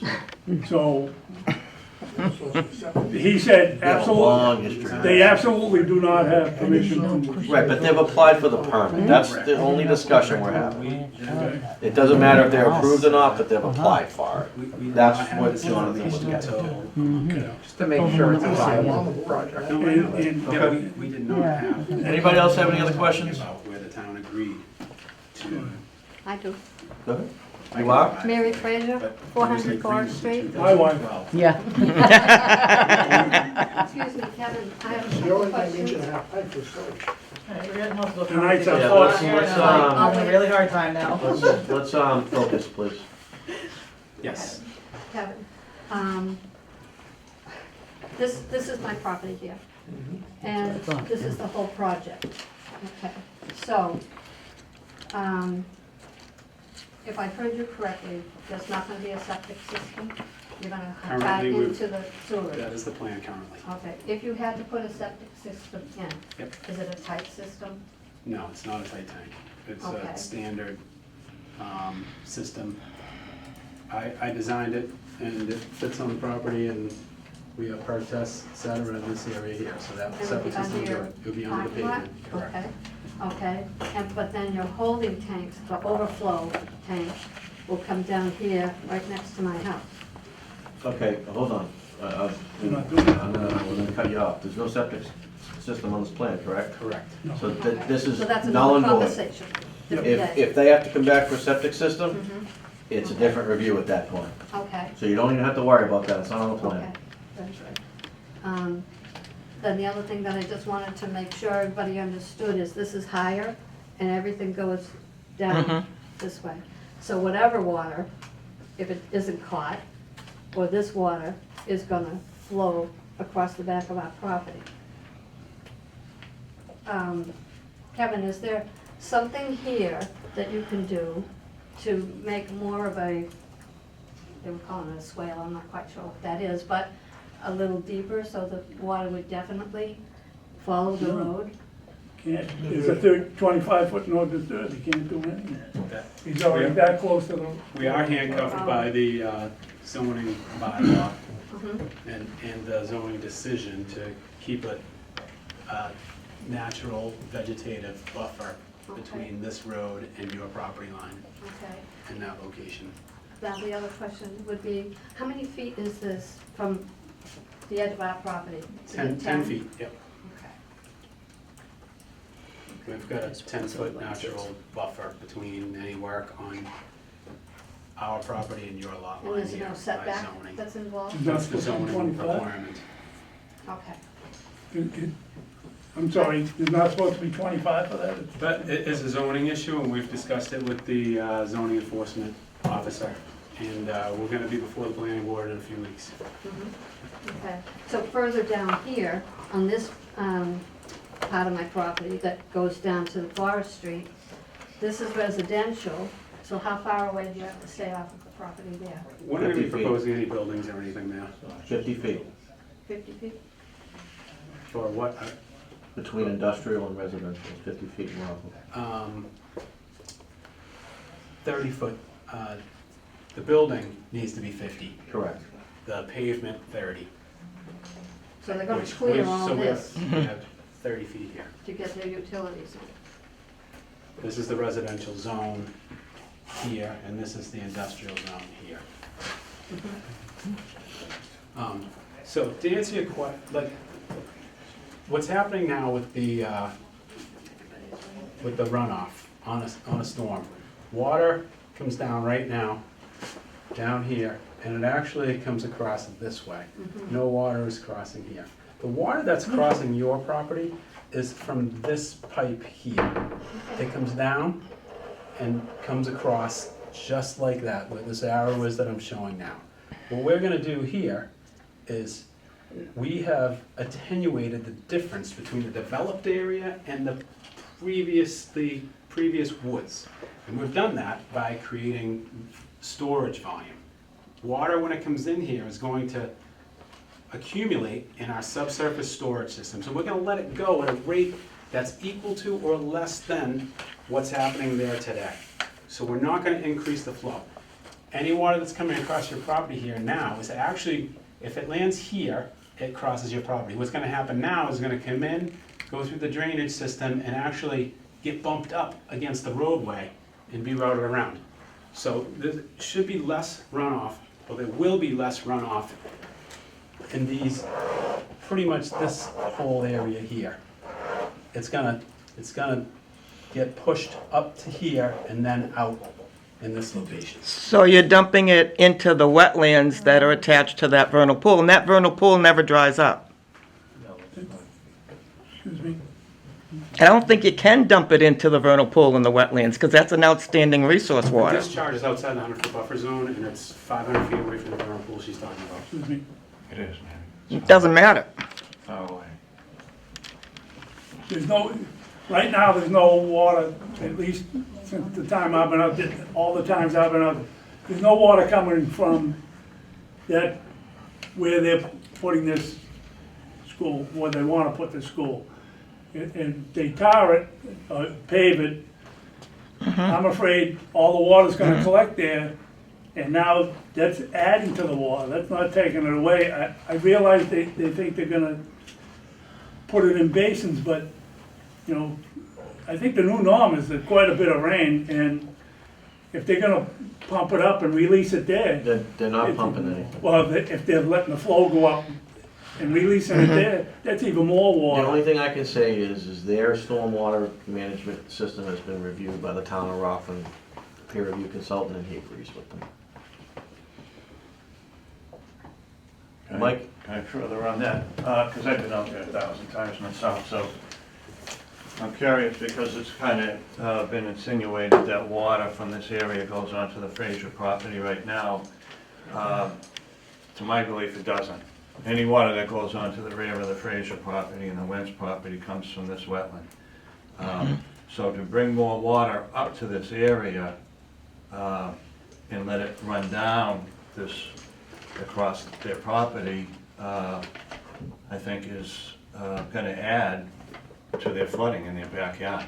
Because this right now does not go in this direction onto their property. So, you know, I don't know if I can ask you, Kevin, how big are these chambers, concrete chambers that you're putting in here? So, like you basically said the exact same thing I just said. Water comes out this culvert and then crosses here. That's the main amount of water. Of course, some water crosses here because the No surface contours water. are here and here. No But surface this- water ever. I'm Been out there sorry. 1,000 times in these storms, and no surface water crosses there. It's not going to post-construction either because we have bermed pavement and catch basin inlets. So the water is not gonna jump up the berm. And let's see, I'll give you the, I'll show you the system design real quick.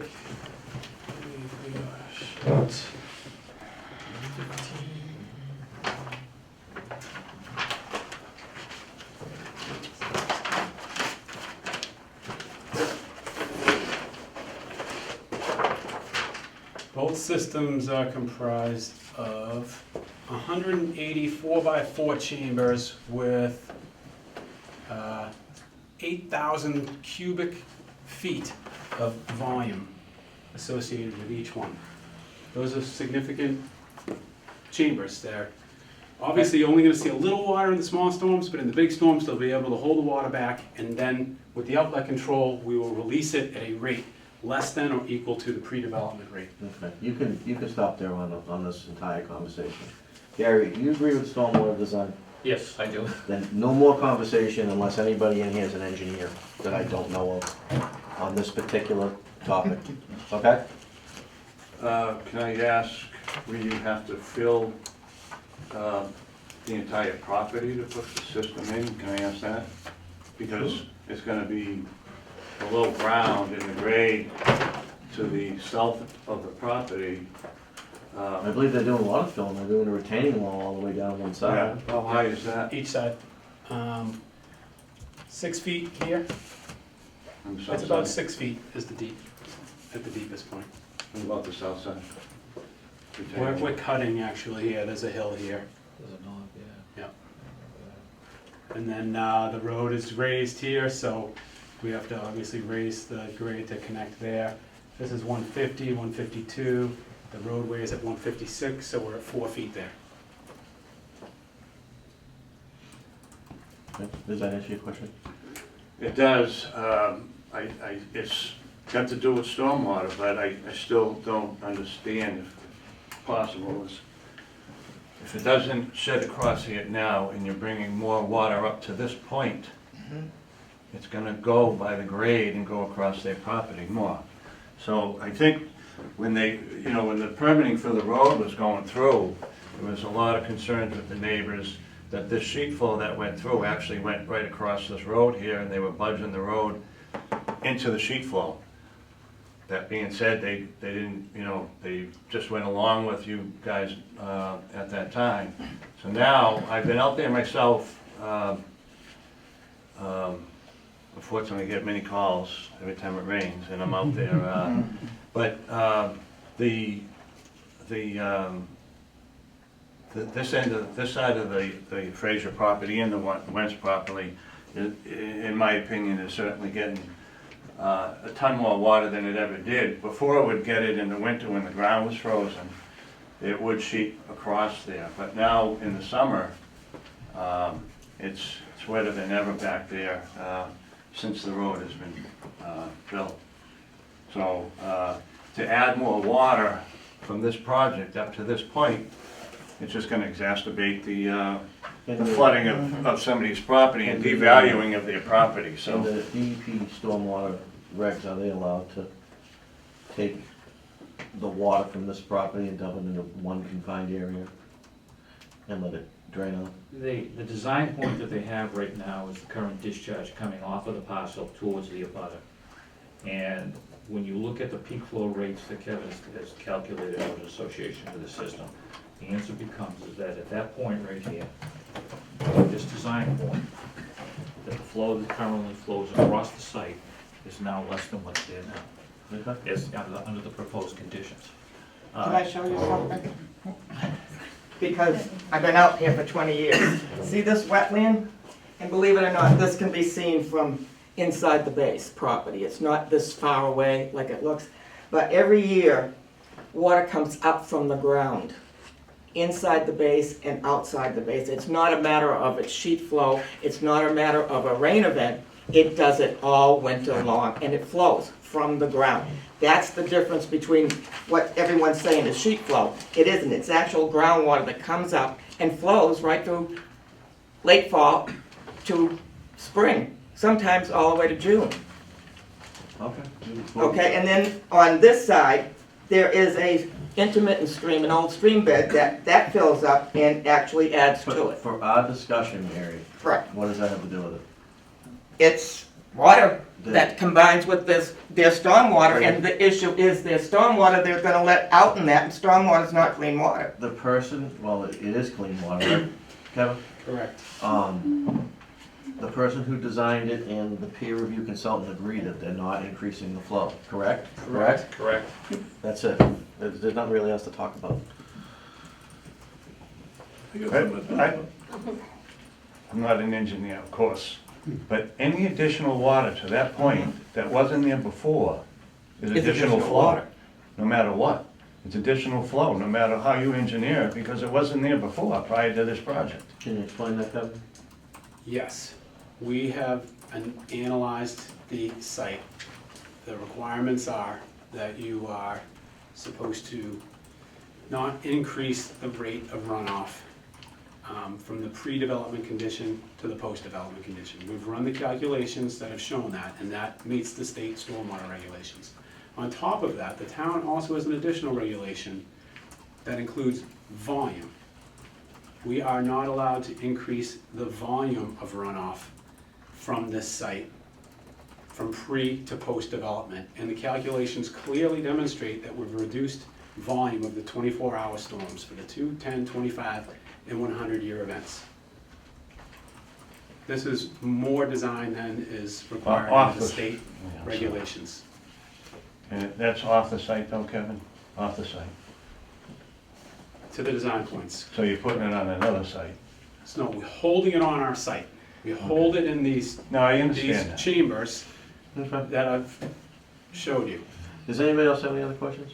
Yeah, they're talking about the stormwater people approving it. Did they take into consideration that, because they keep talking about a swale, there is no swale. No, I haven't heard any mention of a swell. I don't know. At The the last meeting, after it was mentioned a few times. Did somebody bring up a swell that I don't know about? Last meeting, The last sorry. Yeah, it was, it's on video. Does the board remember a swell? I don't recall. I don't think we can cut a swale. This elevated road will act like a swale. Water's gonna run up against the edge of it, and then it's gonna go through One these side pipes swale. like that. They That's- haven't that's got just that what road, happens. that driveway done. It's They not a haven't got cut the grates in, nothing. Anybody else have any other questions? I do. Kevin, there's supposed to be a, where your drains are. Cape Cod Berm. berm, thank Yep. you. How high is that? It's a 3-inch high, 1 foot wide asphalt berm, standard edge of pavement treatment. Okay, so when they plow along this road that goes around, they could hit that pipe. and break it? It's to be set monolithically, it'll be part of the final course. So it'll actually physically be part of the course. It's not gonna be something that can chip away. Now, Can't be you dug up. said something about raising it up for those tanks? The ground The has to be grade, raised, yeah. Okay. So this is 3 stories high, so does that make the building that much higher also? Not necessarily. it's not a 10 The foot building is basement. set based on groundwater and the stormwater's also set based on groundwater. So it's not necessarily a function of how much fill we're bringing in, it's as to how high the building can be. That's probably more of a zoning height analysis. 36 feet. Anybody else have any I other just questions? have one quick question. The exit to Forest Street that you got all dug out there where the utilities are going in supposedly, what's the plan for the front of that? That's another. That's not this. Oh, it's not them? Oh, okay, I'm sorry. Take that back. We're on the wrong end of Forest Street. No. You said something Yeah. about a retaining wall over here? Yep, Okay. Is that there's a retaining wall on each side. on each side? Yep. Okay. And how high is that? It 6 varies. feet. 6 feet? 6 feet. So it'll be Yeah. 6 feet higher here? Correct. Along that property, okay. I know earlier you were talking about the water flowing this way. I wasn't talking about that, but he was. Okay. Yeah, you- And something about a pipe that you weren't all that enthused about. That pipe comes down beside your house. Okay. That pipe's not going in. We've already determined that. Anybody else have any other questions? I'm gonna stop the hearing soon, it's gone on too long. So I have 2 questions, thank you. One's really, they're both very quick. Mike, one- none of your questions are quick. It's only 4 words. Who is the applicant for this wetlands? I don't think permit? that has anything to do with this hearing, but, Okay. I mean, I'm just curious, because I've heard... what's on the application? It was Monahan's, then I heard it was Inlee School being built, and then I heard that Dan Russell owned the land, so I was Forrest? just curious. Go ahead. No, you can't. What's the name? Forest Delahunt Development LLC. That's who owns it. Next question. Same one there. Next question, so, just a This one scenario sounds like a here. lot more than 4 words. This one is, but in the event that they don't, you permit this, but they can't get a water permit, and they have to go back to the well, which is in your jurisdiction. New application.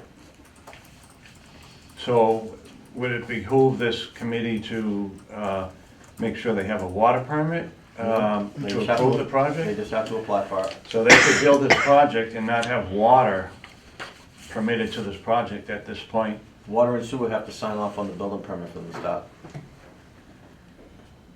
So does that come back to you folks? Nope.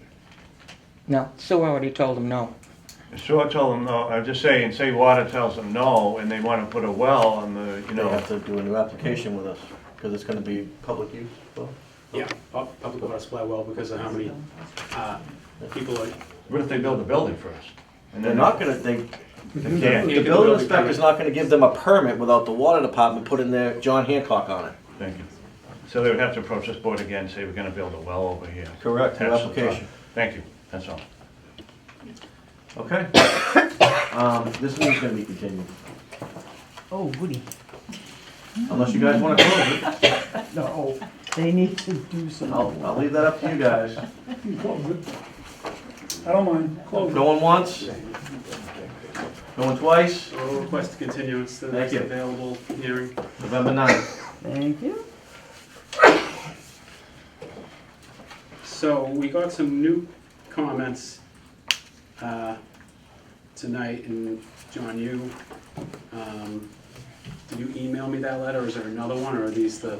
So this letter was dated today, I can get you that later Tomorrow. tonight or first thing in the That's morning.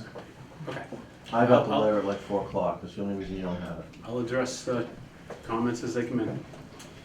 Thank you. You gonna stick around? You can go if you want. No, yeah. Can I sit? You may. I don't need to say for, have. What's that? You wanna vote Vote on what? on the continue? You requested it. Motion to continue this hearing to November 9th? So moved. Look at Ron, Ron has it in a second.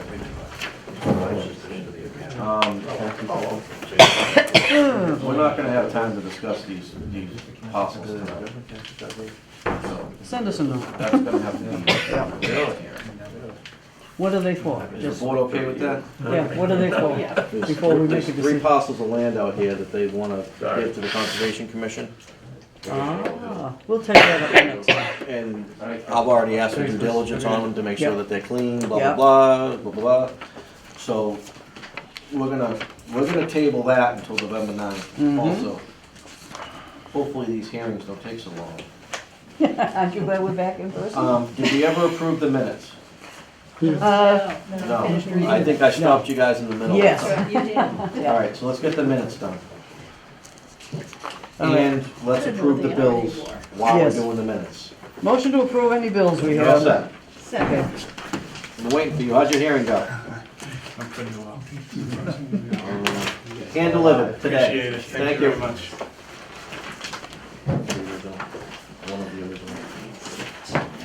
Just on page 2, I have the thing that Mike Fromberg was at 373 Forest Street.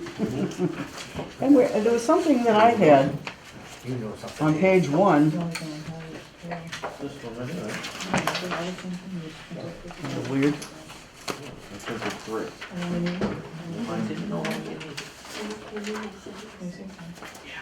What's up? Can I sign on the bill? I can't sign this one. Yeah, we have to do them ourselves now, Related to the because secretary. that's what happened, why we're redoing some of the things that we already authorized, because we had Kevin, I'm not gonna keep you approved here that, long. Okay. I know you've been sick, so. that we were, Thank you. that we were authorizing him to sign all those things, because we weren't meeting it in person, so, yeah. You wanna handle the secretary's bill part of it? I can do that, sure. She wants a raise too? Nope. Hey, you think you're having fun? This is our 40th anniversary. Oh, Tonight. And you're here? What do you think? Yeah, this is the rest of our life we're talking about it. I can tell you from the Conservation Commission end of this, it'll be handled correctly. I can't make any guarantees to any of the other boards in the town. Thank you. I had faith in them, but I'm not gonna make any guarantees.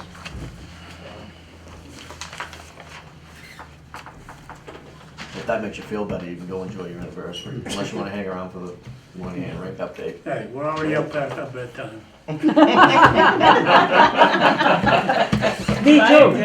That's a lot of us.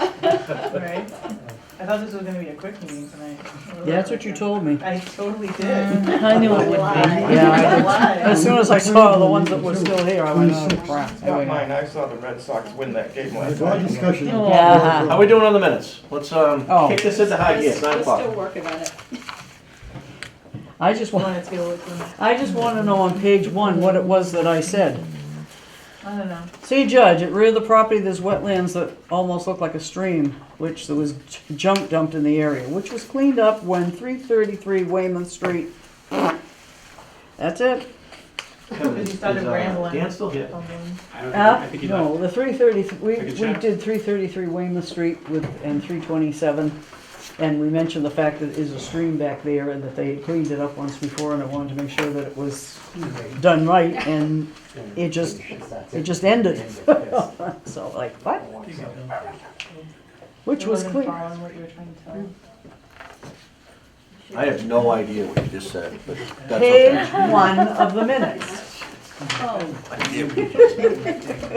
It just ended.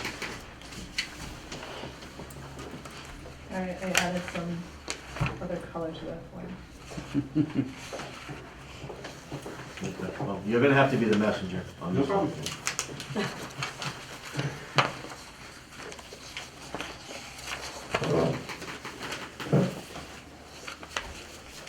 I just had put him in his right place. Oh, no, see there, they did it again. They said it was 21.3, and then they changed it today.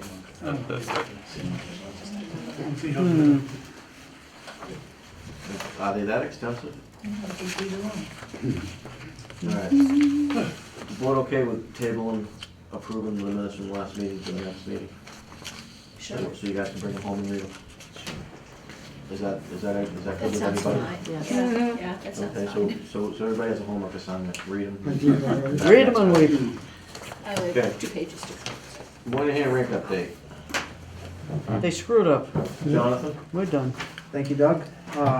So Beta was last out there October 7th, following about a pretty decent rain event, about an inch of precipitation.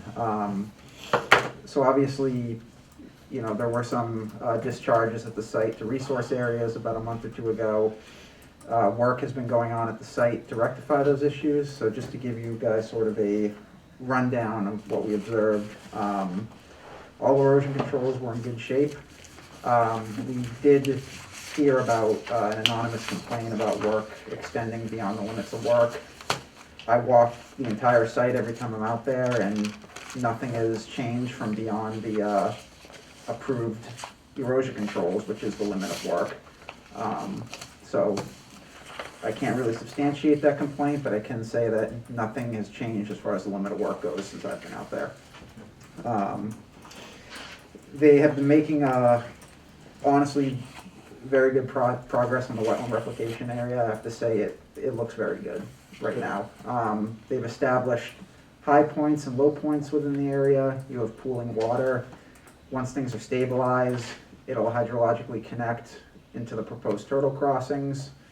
The plantings that they've chosen reflect what's shown on the plan. The grading has been done per the plan. So, you know, when I was out there, they were still awaiting some trees and seed mix, but things are looking really good on the replication area right now.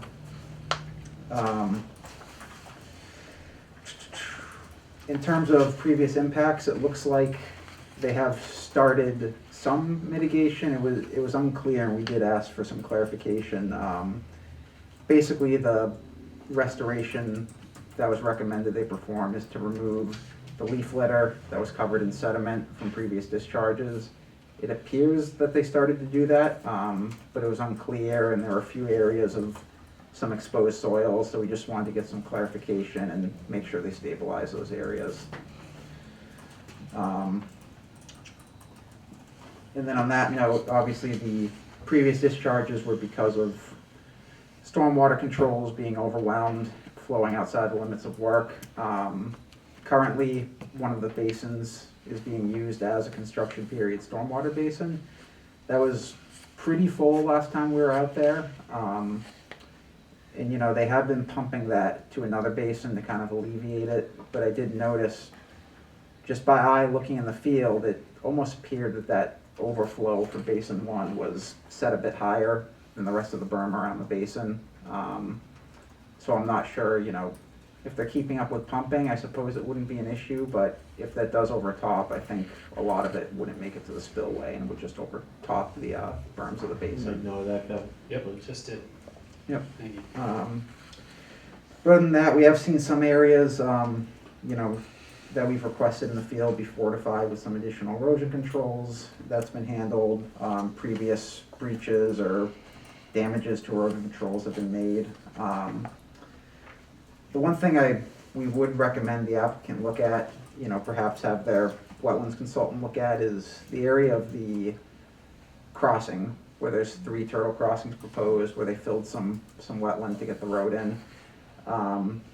You know, that was a location where very early on in the project there were some issues with sediment-laden stormwater runoff getting into the wetland.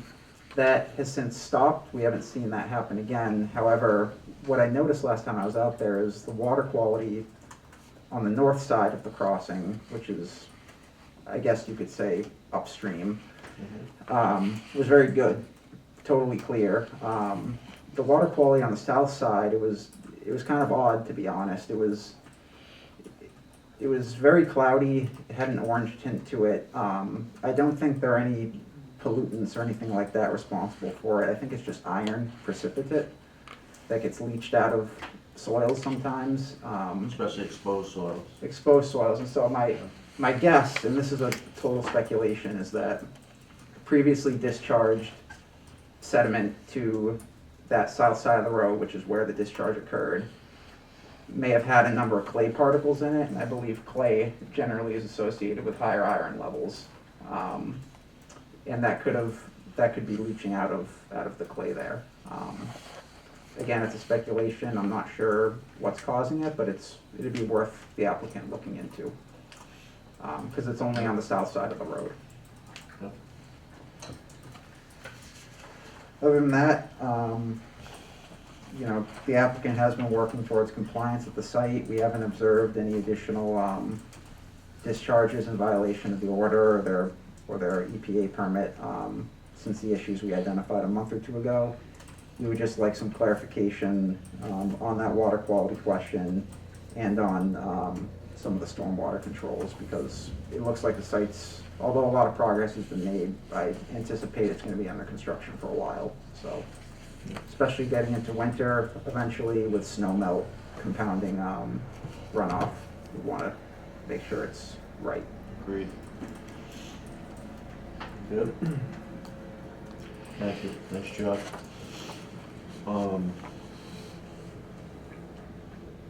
There's really no easy way to say this, Kevin. So, I'll just say it. That's the reason I wanted Dan to stay here, but I'll relay the message. sure you will. There's been numerous phone calls about the school site to various town officials, town council. And, you know, I'm just gonna be honest with you. Can you hear me, Kevin? I'm getting real sick of it. So you can pass this message to the Moynahans. The Moynahans feel disrespected by this board. Tell her to come up here and show us the respect of showing up in front of us instead of speaking through Dan Russell. Okay? Okay. That's as clear as I can say that. We have given the rink project a lot of latitude over the summer. A lot of latitude. It could have been shut down many times, but we didn't do it because we wanted to keep the progress going. You guys are coming into compliance now. That's the reason I had you stay for this report. It's looking good. I mean, there's some small issues that need to be dealt with, but all in all, it's coming along. So I have no idea where this lack of respect comes from. So make sure you pass that along, please. Okay. First, I've heard. Tell her to feel free to come to the November 9th meeting, and we can all discuss that. Okay. Okay? Board have any questions? Nope. Can I ask one? Sure. Thank you for staying. Are they? I know you've been sick. Thank you. I appreciate you handling Appreciate the the hearing the way sentiment. you did. Okay? All right. Thanks, Go ahead, guys. Mary. Could I have a copy of what you Yes, read the I'm beta already, report? that was coming up next. Okay. And are they in compliance with what was said last meeting? They were in non-compliance, They're but are they in compliance very, now? very close. Right. There are no ongoing violations of the site. Because it's kind of hard to hear you through your mask, There so are no that's on- why I'm asking. There are no ongoing violations of the site. There haven't been any stormwater discharges beyond their approved limits of work since the issues earlier in the summer. Uh-huh. And they have met the requirements of their permit by constructing the wetland replication area before the end of the year, before the end of this growing season. Can't hear anymore. Sorry, Kevin, you had to be the bearer of it. I'm the middle child. I know it's not you. Good night. Middle child. So, yes. So the report that Jonathan is discussing, Mike and I discussed earlier, you'll have a copy of it. Anybody else who wants a copy of it, it's public record, we'll forward it along. Good? And we'll have a Is copy. that the one on the computer? Yes. Well, if you guys had freaking email, I Is have that the one email. that's on the computer already from Beta? You saw the thing from It's a Beta? new one, it'll be a new one. All right. no, this is a brand new, well, newer. Yeah. All right, just a couple more things and we're out of here. So Jonathan was mentioning a complaint about some clearing at the rink site. That complaint started with me. I confirmed that it wasn't going on, and then that complaint went to DEP instead. The person obviously didn't believe me. It's anonymous, and we'll leave it that way. But we've confirmed that there is no clearing. Cool. There's no extra clearing. I've sent the documentation to DEP, plus all the reports from Beta, showing that we're, you know, she was surprised at how many times we've been on the site. And I explained to her that we try to be there at least Oh, once I got a week a, I now. got a name. Yeah. So, that was one. The other one is the shingle mill development.